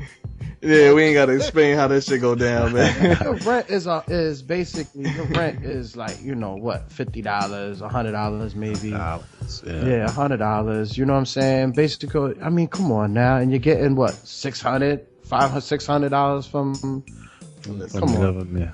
I can't condone none of that shit. I've been working hard since I was fucking 18 years old, man, busting my ass and shit. So I can't condone the bullshit, yeah, man. but Bill Clinton, he definitely that was big. The welfare reform. Yeah, definitely. That sounds big. Yeah. Sounds big. I'm pretty sure people were coming down on him like, oh, it's racist, and I'm pretty sure that was. Absolutely. I'm pretty sure, but I mean, it is what it is, man. It is what it is, yo. There was pros and cons to of course, to that. You know what I'm saying? People on both sides of the fence when it came to that particular law.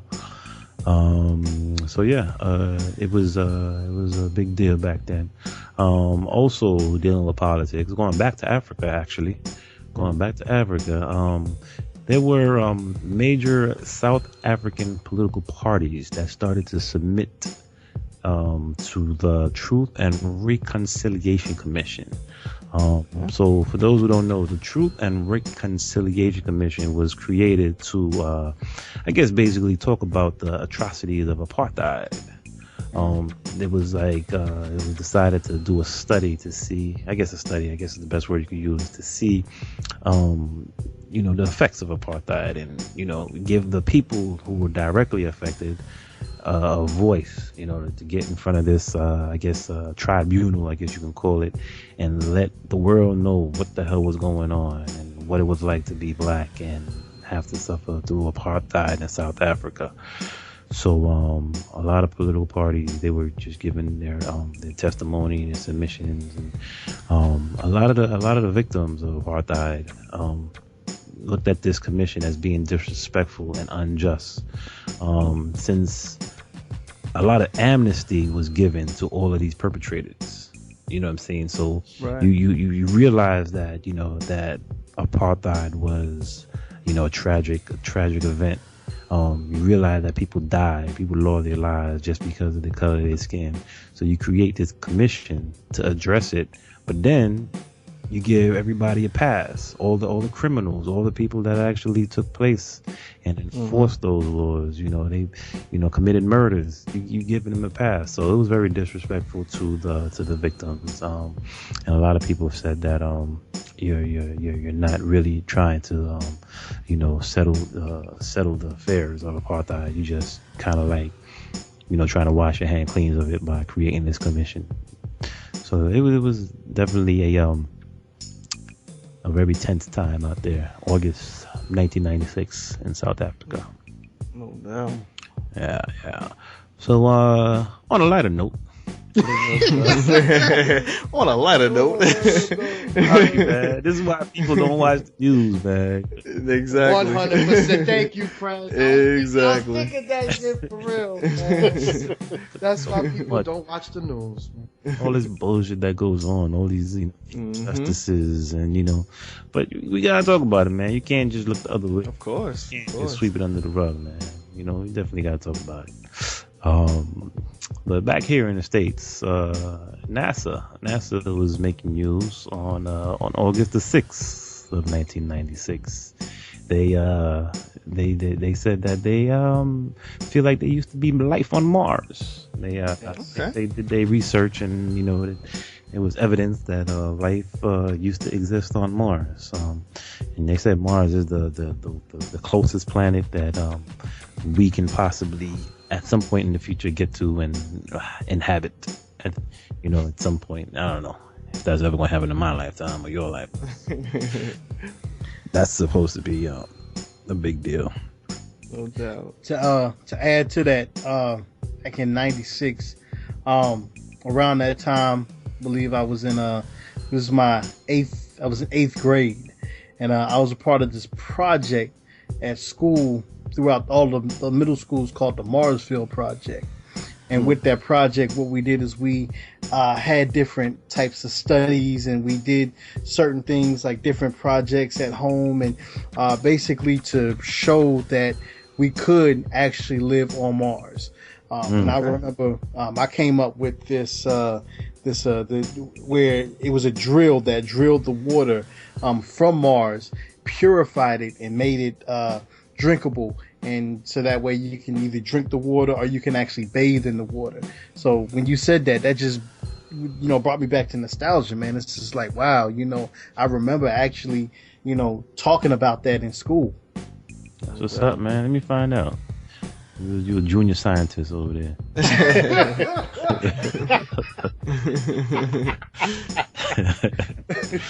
That's cool shit. That's cool shit, man. It is.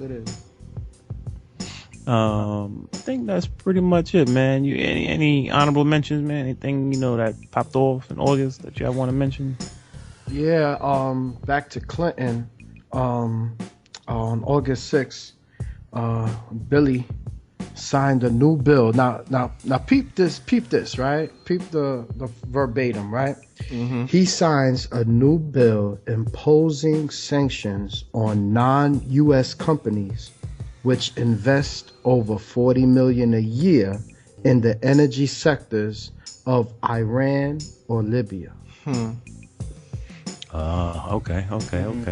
So he's imposing sanctions on non-U.S. companies that invest over $40 million in the energy sectors of Iran or Libya. So if you are investing in Iran or Libya, you're not from this country, and you're investing over $40 million, we're imposing sanctions on you. So he can impose sanctions. The U.S. can impose sanctions on other countries? On companies. It was companies. On companies. Sorry, it was companies. Companies that did business with Iran. Yes. But is that even in your jurisdiction to do that shit? Well, it's world trade. It's international world trade. UN shit? Okay. No, it's not. It's basically, it has nothing to do basically with what was the word that to describe your dealings with other countries? It's world free trade. So this is companies that in the private sector are companies that are investing in the energy sectors of Iran or Libya. And that's who Bill Clinton is saying, hold up. Wait a minute. Iran and Libya. Okay. We're not letting private companies that are not from the US to invest that already invest. $40 million is too much. So if you invest in $30 million, you good. Okay. Yeah. You know what I mean? But that's still crazy that that the president could actually impose those type of sanctions on non-US companies. That's just going against his own interests over there in Iran and Libya. You know what I mean? Prez, when you first said there's not that much that was gonna be sad about 1996 in August, I thought that when I said I had some was because there were 2 airline disasters, 2 airplane crashes. In 96? Yeah, I think there were 2 of them. In August of 96, Korean Air Flight 801 crashed in Guam. Oh shit, okay. Killing 228 people. Was there another one? I'm sure. I know there was another one, but that wasn't in 96. That was in 06. You sure? I know there was one in 06, definitely. That's my tragic event from 2006. Damn. Oh man. I'm sorry, man. Y'all got me working. This shit, man. Well, that one with the Korean Airlines, that was 96. Well, airline disasters are big regardless. I know that they happen. It happened a little bit too. It still could count them on 2 hands. With the amount of flights that happen every day. Right. In August 29th of 1996, Vnukovo Airlines, flight 2801, crashed into a mountainside on the Arctic island of Spitsbergen, and it killed all 141 on board. Wow. Okay. And just one other note that I had, August 23rd of 96, your boy Osama bin Laden, he issues a message entitling, a declaration of war against the Americans occupying the land of the two holy places, you know what I mean? In 1996? 1996, yeah. No doubt. You know what I'm saying? Which is all sad stuff, you know what I'm saying? Right, of course. Sad shit, Yeah, those are my honorable mentions, man. Yeah, man. All right. Now we're gonna hop right back in the machine again. We're gonna close this out 2006, man. August 2006. We're gonna set it off with the music, man. This is a pretty a lot of stuff came out, a lot of big artists came out. I ain't gonna say it's big albums, but a lot of big artists came out, man. So August the 1st, we had your man DMX, the dog. He dropped that album, Yeah, the Dog, again. If anybody knows that shit, I don't. Yeah, I don't know what the shit is, yo. I've been fighting for X, man. Yeah, this is like his 6th studio album, man. I kind of fell off by X, probably around like and then there was X. I think after that, I pretty much checked out on DMX, man. I'll say this: the one song that I do like, that I play on a regular, it's called "Lord Give Me a Sign." Okay, so, you know what I'm saying? That joint was pretty hot. No doubt. All right, now we're gonna go August 8th. Yeah, that's some big joints. We spoke about this young lady earlier on. Her name is Cassie. She had a birthday in August of 86. Okay. So August 8th of 2006, she dropped her debut album, titled Cassie. Yep. Saying, so that's what's up. We also had I think this might have been the last solo artist from the Wu-Tang to drop an album, Master Killer, Made in Brooklyn. It was a dope ass album. I don't know if y'all ever heard this shit. It's dope. Yeah. Master Killer's album is so fucking dope, yo. I remember buying it. I didn't even think too much of it and shit. And then I copped it. I was like, yo, this shit is fucking tight. It's tight. He's like the lost member, the forgotten member of the Wu-Tang. Nobody think about this dude at all, man. Secluded, like he stayed to himself type dude. You know what I'm saying? Yeah. Alright, then the last, probably I guess the biggest album that came out on that day, which was this dude from Miami, Mr. Rick Ross. Hustling. So he dropped that joint, the Port of Miami album. He dropped. This is the beginning of his fairy tale drug career. This is the beginning of his where he started telling the fucking fabrications of his drug life, his drug lord life and shit. But he turned that into a successful hip hop career. Successful hip hop career, man. He did what he had to do, I guess. You know, it's what it is. What's up, Recess, man? You don't think it's a fabrication, brother? Of course it's a fabrication. But I don't know. He did what he had to do. Is that really like? You can't say hip hop.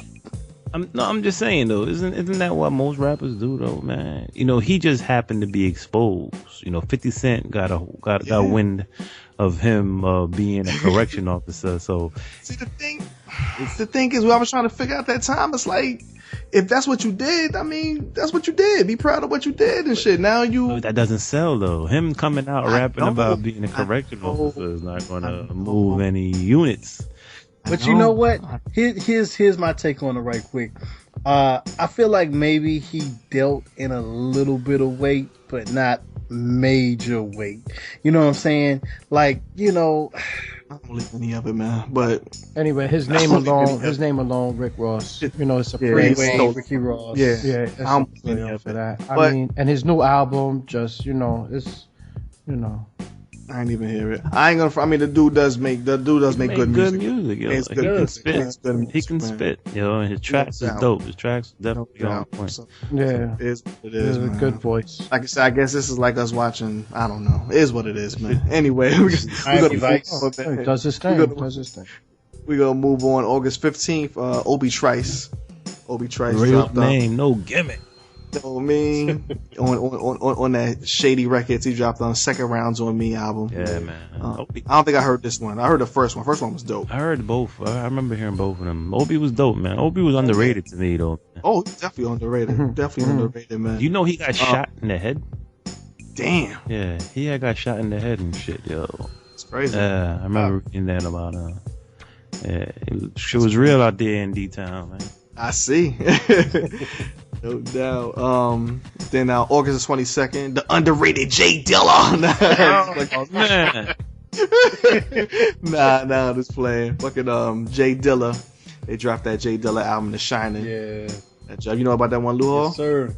Hey, Okay. I like it. What was that about? Well, that was just like some unreleased shit that they just put out? Pretty much like a lot of his beats, and then, you know, because during that time he was in the hospital. Oh, he was still alive during this time? He was still alive during that time. Okay. Yeah, he didn't die until he died in the middle of making believe it was donuts. Okay. Oh, okay. No doubt. All right, that's what's up. My man Jay Dilla doing his thing. Danity Kane, they dropped their debut album, came out that same day, August 22nd. We like the cars. We like. I don't know no songs from them. You on your own with that one. And 10 years later, after Outkast dropped that ATLiens, one of their best albums. 10 years later, August 2006, they dropped one of their worst albums, which is Idlewild. Which was actually off the movie, right? Yeah, actually was this album. Yeah, it's not good, but it's all good. Outkast is still legendary, man. For my reggae massive, August 25th, Beanie Man. Yeah, man, he dropped that Undisputed album and shit. And then August 29th, we had three major hip hop releases. One was Method Man, that 421 the day after. METHOD. Which is the first album where I've really started realizing like Method Man is not really that dope anymore and shit. This album's not good, yo. Album's not good. Not good, yo. He's still my man, though. He's a good actor and shit, but yeah, his skills, I don't know. He's still dope, man. He's a dope lyricist, mate. The joint with Buster was hot. Come on. Yeah, he's alright. I'm talking about making a whole album. Yeah, I mean, you know. Who makes a dope album now? from front to back now, man. It's everybody puts out an album. It's all good, though. He's still the man. Too Short. Too Short dropped that Blow the Whistle. Okay. Yeah. Dropped that joint. Another dope MC, not. But Too Short. Yo, I'm not gonna sit here and hear you bash. Listen, man, I'm gonna tell you. Legends of the game, man. Got to keep it real, kid. If I gotta talk shit about the new jacks, man, you got to keep it real with the old timers, man. Nah, Blow the Whistle was dope. That was a dope ass song. Blow the Whistle was dope. It was dope. I ain't got no more jokes to say. It was dope. Yo, wait for the punchline. That was dope. It was dope. I'm on the line for the punchline. Now the last album that came out that day was The Roots. They dropped the Game Theory. That's the joint. False Media. Don't Feel Right. You know what I'm saying? I think this is kind of the first, just off the top of my head, I think this was the first album where it's their first album where they just did it all like studio music, where they stopped using like the live instrumentation. Okay. Yeah, so this kind of started. I don't know how I feel. I really was feeling the earlier stuff with the live band. So I mean, they're still dope though, but you can say they started going away. Just two more things. On the R&B singles.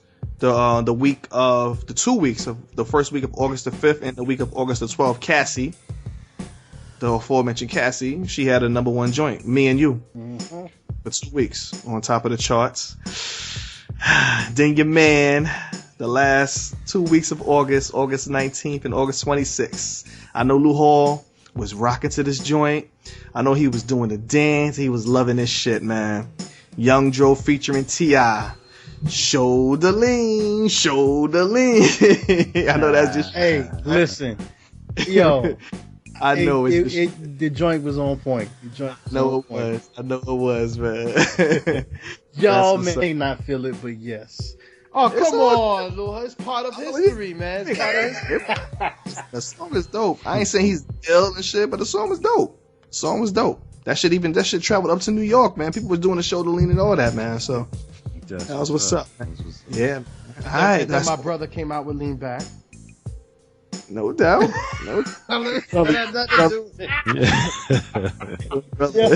twin. But Twin came out, Twin. Anybody got any honorable mentions, man, for the music? August 06? Well, just you did mention as far as Young Dro, his album actually dropped that same month. Okay. Which was August 29th. No doubt. Which was Best Thing Smoking. No doubt. That's what's up. That one was dope? Yeah. It was definitely dope. Okay. I doubt that, but that's what's up, man. No doubt. Sorry, man. Go ahead, man. That's what's up, man. You keep that shit right. When you play it back in your head, you hear what I said. But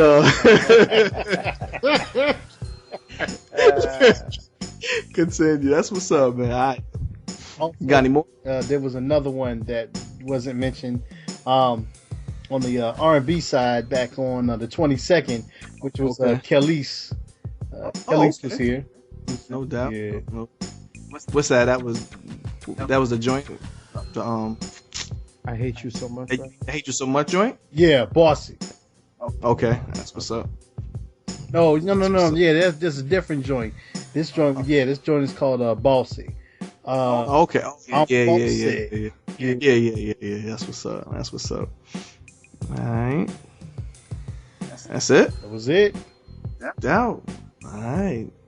Hop into this movies, brother. All right, so we're going to jump into the movies for 2006, August of 2006. We're going to start off with the first one on August the 4th.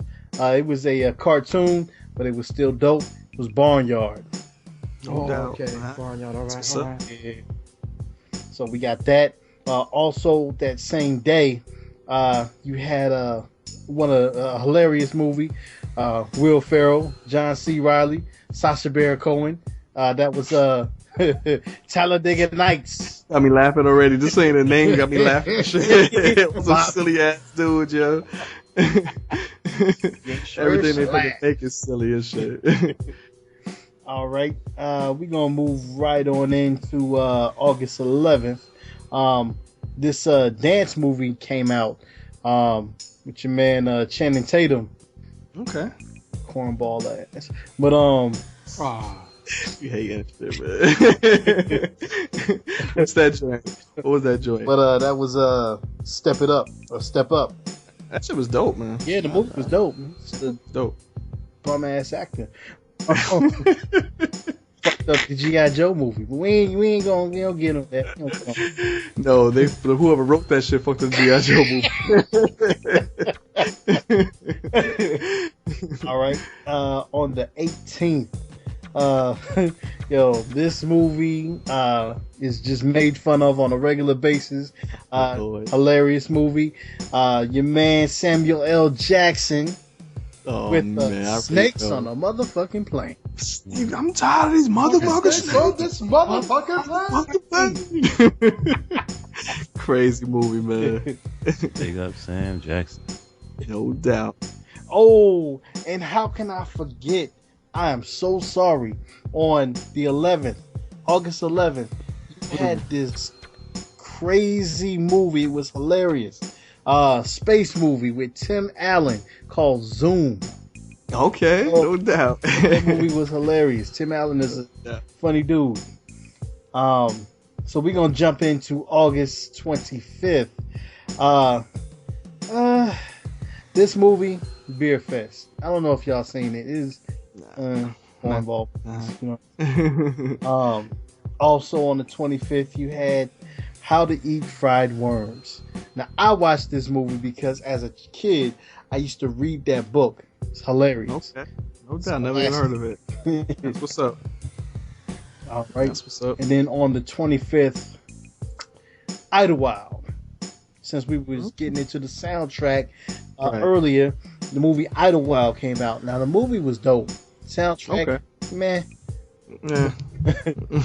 I never saw the movie. I think I watched it for like 10 minutes, and I was like, yeah, okay. I think I gotta go do something else now. I was like, huh? You call me? Huh? And the last movie to drop, same day, the 25th, Disney movie with Mark Wahlberg. Funny how a Disney movie with Mark Wahlberg, how that, comes together. Yeah, sounds kind of weird. I know what you were about to say. What's that? That was Invincible. What was that about? Football movie. Yeah, football movie. Oh, shit. Okay. Oh, yeah. Oh, yeah, I do remember when that came out. Okay, no doubt. Mm-hmm. All right. That's what's up. And that was it as far as the movies. Okay, no doubt. I got any honorable mentions, man? Movie news, movie facts. No. Alright, no doubt. Let's wrap this motherfucker up. What's good, Recess? Yo, in sports, 2006. Yeah, man. Let's set it off with August 6th, right? On August 6th, we're gonna set off with football, right? In August 6th, like I said, it's off season for football, but they do have inductions into the Hall of Fame. Okay. And all sports fan, you don't even have to be a football fan to know who John Madden is. Of course, come on, man. Doubt. And on August 6th of 2006, John Madden was inducted into the NFL Hall of Fame in Canton, Ohio. At that day, they also had a Hall of Fame game. The Raiders beat the Eagles 16-10. In golf, on the same day, your boy Tiger Woods, yo. Tiger Woods. Yo, he shoots a fourth straight round of 66. Now, in golf, for those people who know, 66, if you shoot a 72, if you shoot any 70, that's good. That's great.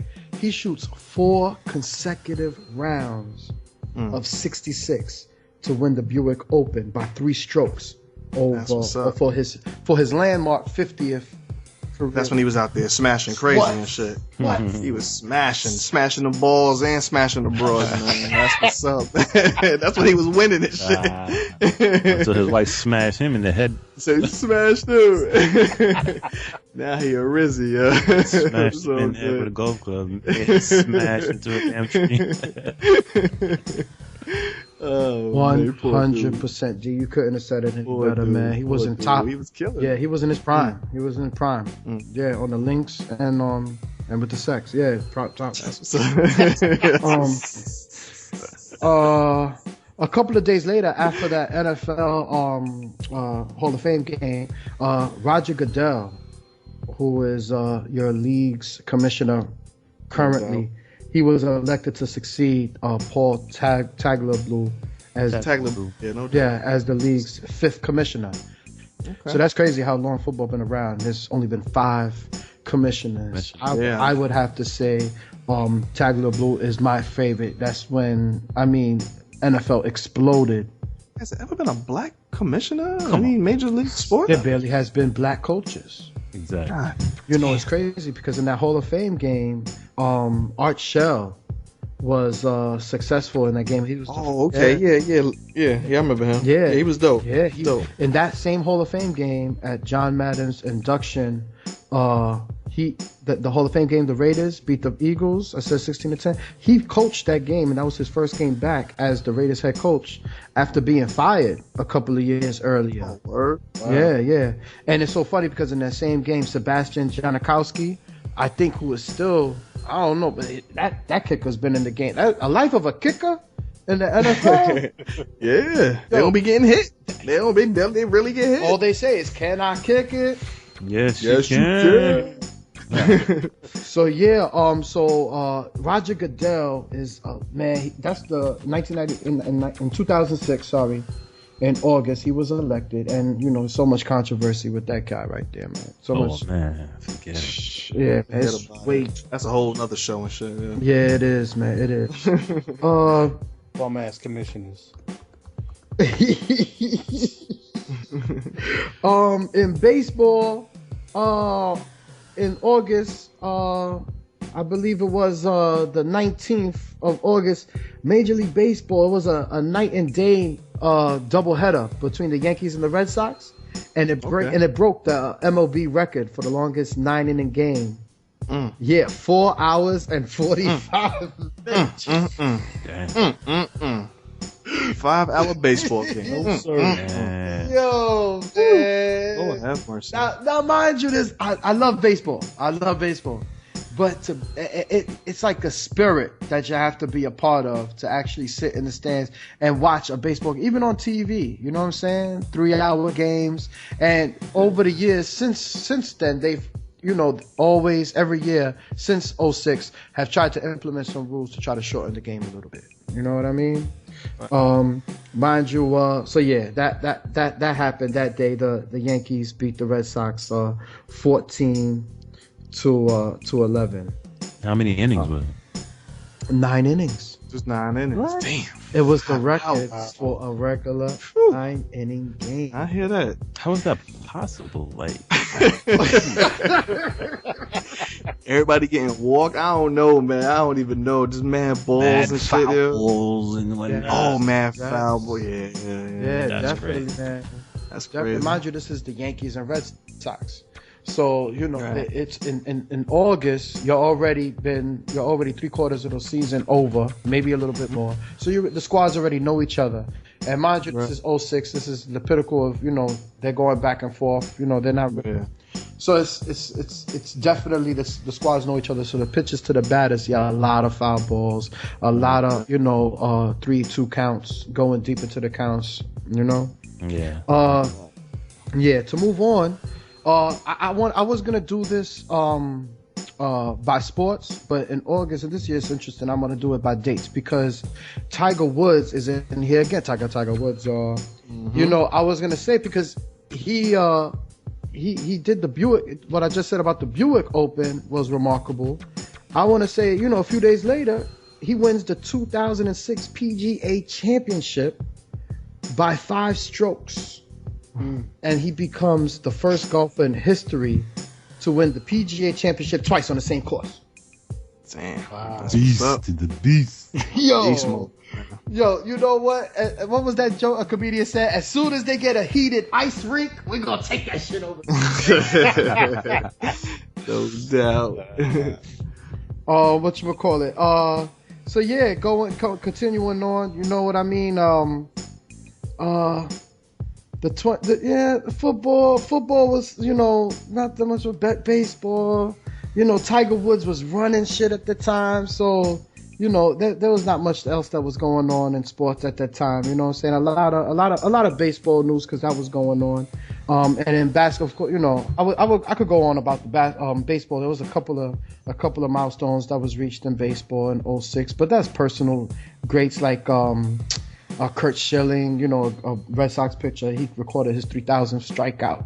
He was the one that had the bloody sock. Right. Yeah. I could name a couple of milestones through baseball, but we could do that when we do our sports episode in 7 weeks. So in 2006 we didn't have the Olympics, but we had the FIBA World Championships, and and we're talking about, of course, basketball, and the United States routed Germany by 20 points in the quarterfinals. And of course, they went on to win the gold. No doubt. And that's me wrapping it up in sports for 2006 for the month of August. Like, mentions, man? No, man. For sports? He did an excellent job. He covered it all.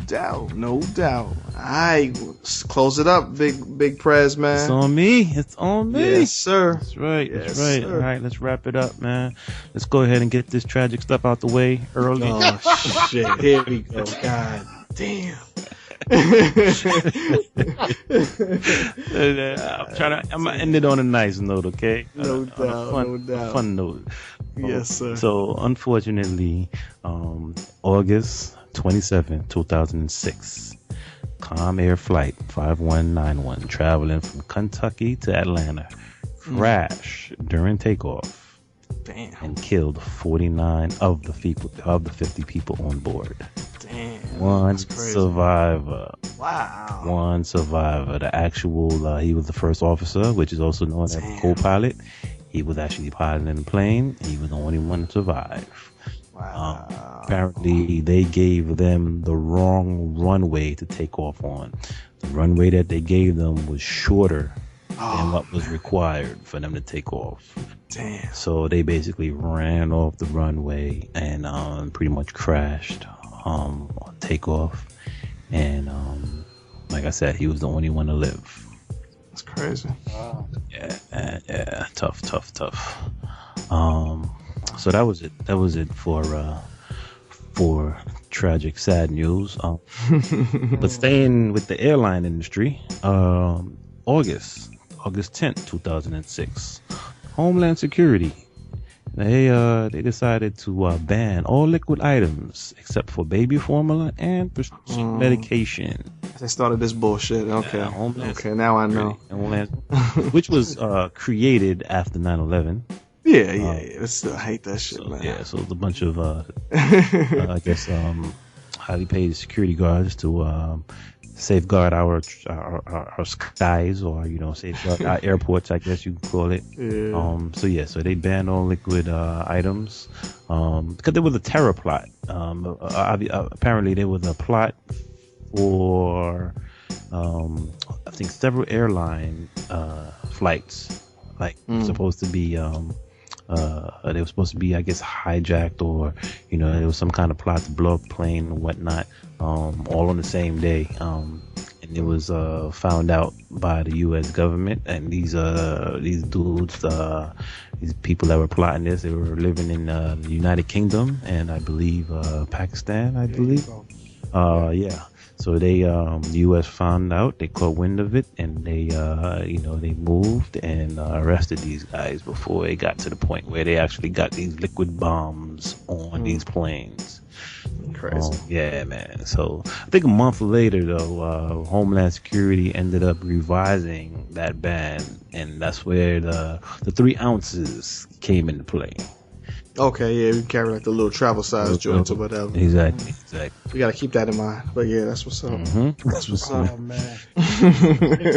I'll travel. Continue, man. I'll travel. Yeah, Prez, 5 years removed from 9/11, right? 2006, man. It was crazy. It was crazy. Yeah, man. They still, man, they got a hard on for America. No doubt. Trying to get them. So that was that. Also, some interesting news. The planet of Pluto was demoted. Believe it or not, the planet of Pluto was demoted. It was no longer considered a planet. All the big brains over there in NASA and all the agencies, they decided that Pluto was too small to be considered a planet and too far away. Hilarious. Yeah, so it became a dwarf planet. It's ridiculous, man. Absolutely ridiculous, yeah. They call it dwarf. And then they call it the dwarf planet. Too much. Wow. Unbelievable. So when a person is too small and he's a midget, but he's not a person anymore? Hey, look, like I said, the big brains over there in NASA or whatever else other agencies is in charge of this type of shit. They they just felt like, Pluto is not that important anymore, man. Mm-hmm. Big brain, small planet. Exactly. No doubt. Mm-hmm. Oh, that was that. Okay, and last but not least, this I think was the best story of the whole night. He must out laughing. Man. So check it out.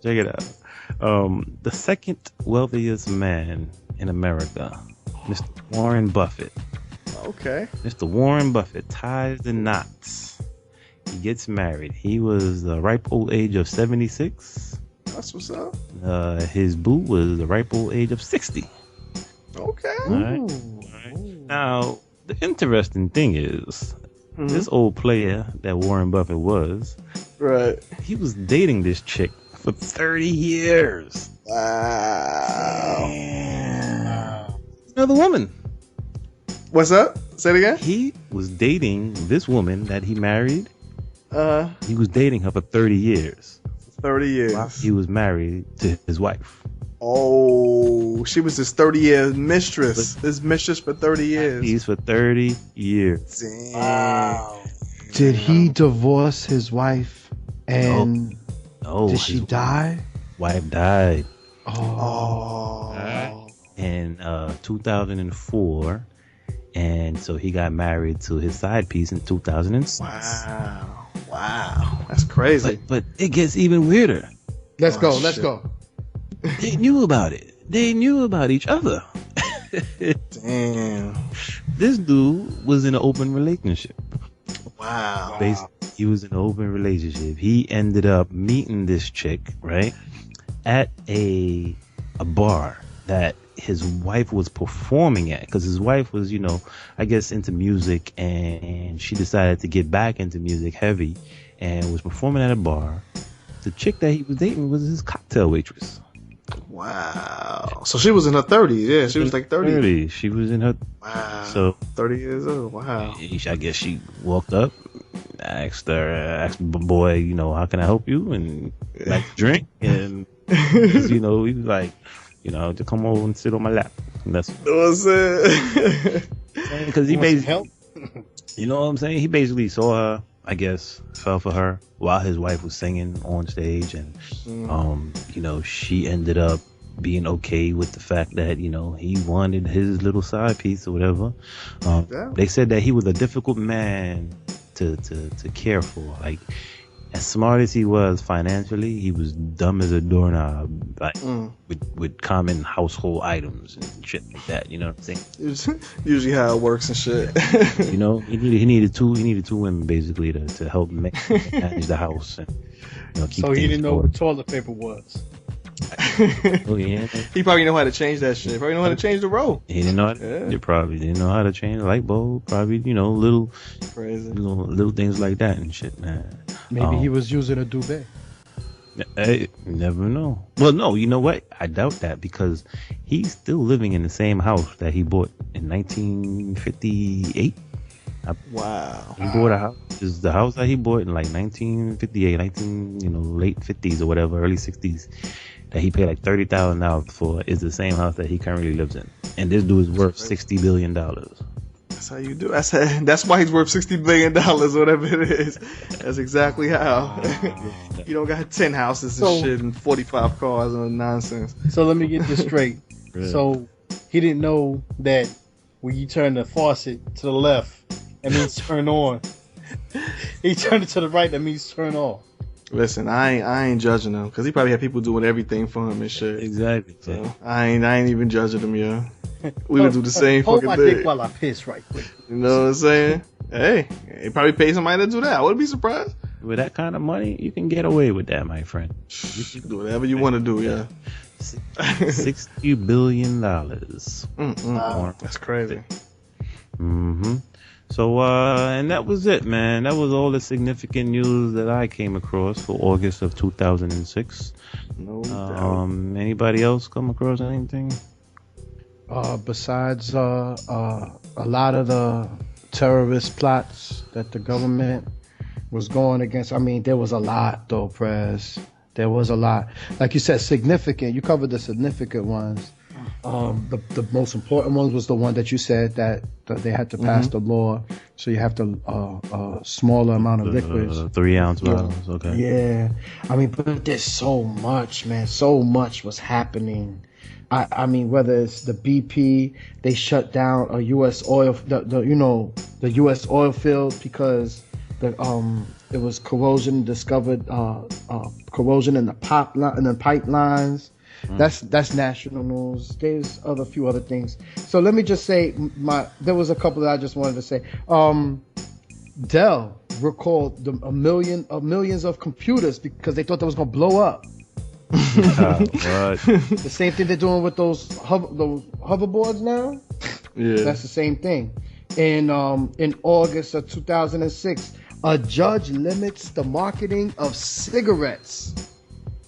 In a 1,700-page ruling, federal judge Gladys Kessler says that the cigarette makers have sold and marketed their lethal product with, and this is her words, with zeal, with deception, and with a single-minded focus on the financial success. She orders the companies to stop labeling cigarettes as low tar, light, or natural. Crazy. And my last but not least notable was probably the biggest when it comes to population and reckless abandonment for sex, unprotected sex. The FDA approves the morning after pill. No doubt. No doubt. On August 24th, man. No 2006. Appreciate you. Appreciate you. I don't know about that shit, but I hear y'all. The Drug Administration, they allow the over-the-counter sale of contraceptive pill to women over the age of 18. And that decision, it ended a 3-year debate before that. They were like, should we ever put this out, make it over the counter? And on August 24th of 2006, federal, the Food and Drug Administration allowed it. Said you could do it, man. Baby, have unprotected sex all you want, and we got the pill for you in the morning. Just popping bottles on that day. What you about to say, man? What you about to say? That's that get out of jail free card right there. Get out of jail free card. Yo, no doubt. So we all good, man? Yes, sir. Yes, sir. No doubt. Well, that was again. I'm well informed, yes, sir. Now. Yes, sir. 3 decades of dopeness, man. So that was August 86, 96, 2006, man. Yeah, that's what's up. So we're going to wrap this episode up. Oh, we haven't done this in a minute, man. What's that? Y'all do this real quick. Hop in the favorite artist of the week. Yes, sir. Oh, we ain't done it in a minute, man. Yeah, right. Want to set it off? Lou Hall? Yeah, man. I'm going to have to go with what I've been actually listening to for the past couple of days or so. I'm going to take it back to Jodeci. No doubt. Yeah. Been jamming on actually all of the albums, Diary of a Madman. Man, that Come and Talk to Me. Come and talk to me. Yeah, man. So, they when they first came through, what I'm saying, they were on Uptown, what I'm saying. Puff, did his thing with them. So, No doubt.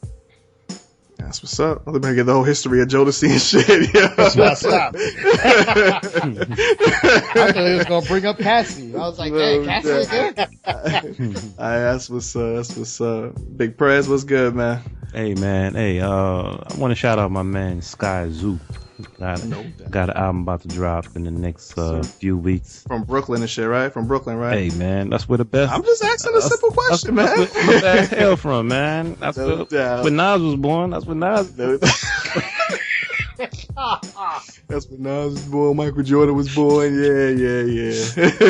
Kareem Abdul-Jabbar. Hey, man. You name it, man. That's what's up. Look great. But Sky Zoo, he got an album coming out with Apollo Brown. Okay. It should be a classic because Apollo Brown's nasty with the beats. Yes, sir.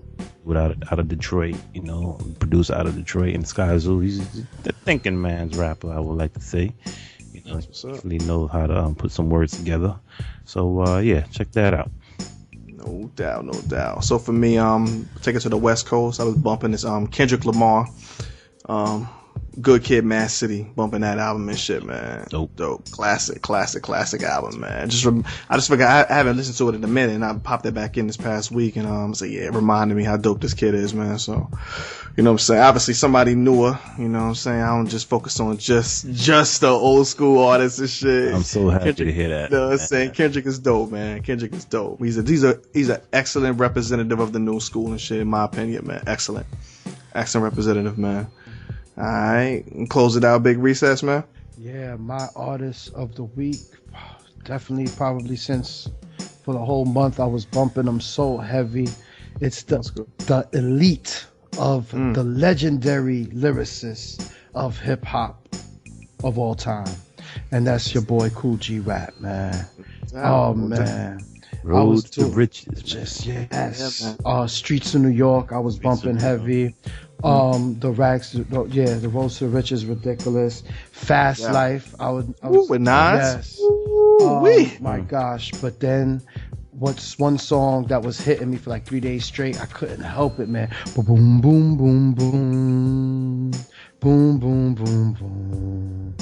That's the realest shit I ever heard in my life. Yo, my God, with Mobb Deep. With Mobb Deep, yeah. Yeah, man. Doom, doom, doom. Yo, D, you gotta go back and check that one out, man. Yo. Down. Oh my. Catching you more than Ripper, the human organ shifter, the human organism lifter, you be living off this. Yo, oh my God, yo, my gosh, Cool G, man. G-Rap was no joke, son. It was G-Rap, Rakim, Big Daddy Kane. Wasn't it? Word? It was between them three, man. Like, you still had other dudes, you know what I'm saying, that was putting in work. Right. LL was putting in work. You know what I'm saying? Not to that caliber. Not to that caliber. Like, man, G-Rap was like... Elite of the legends, right? One of the elite of the... Lyricists, you know what I'm saying? Like, just dropping that street knowledge.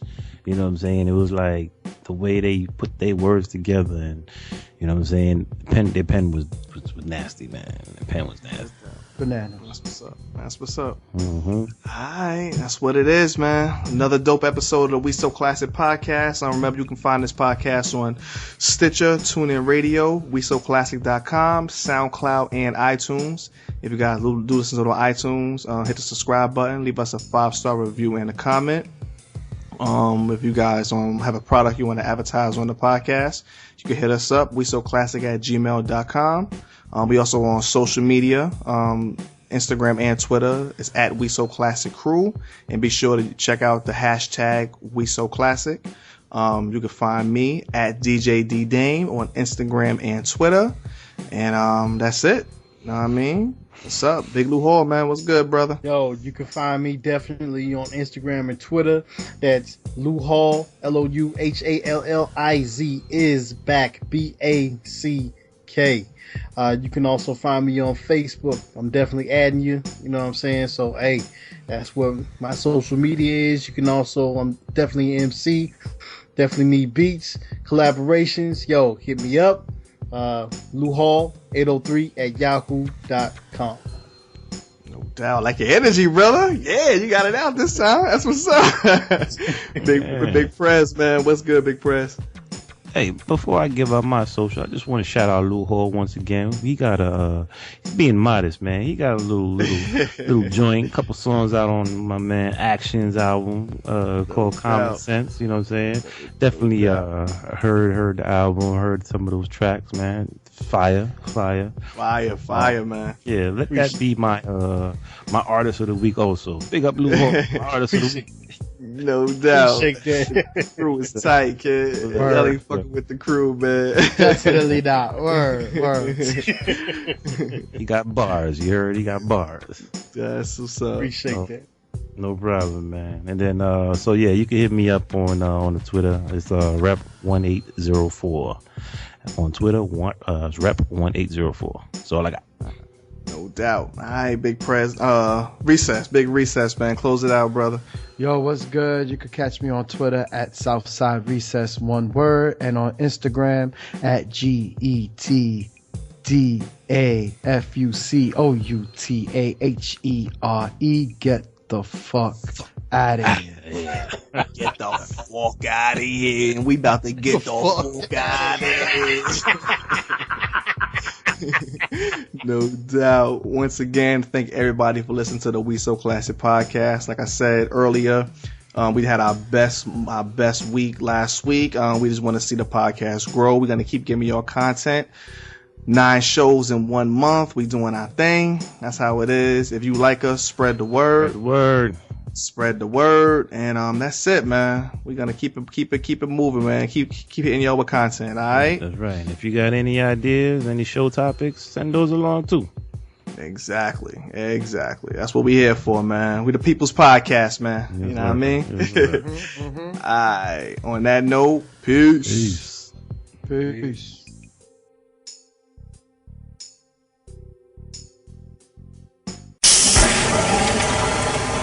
This has been a We So Classic production.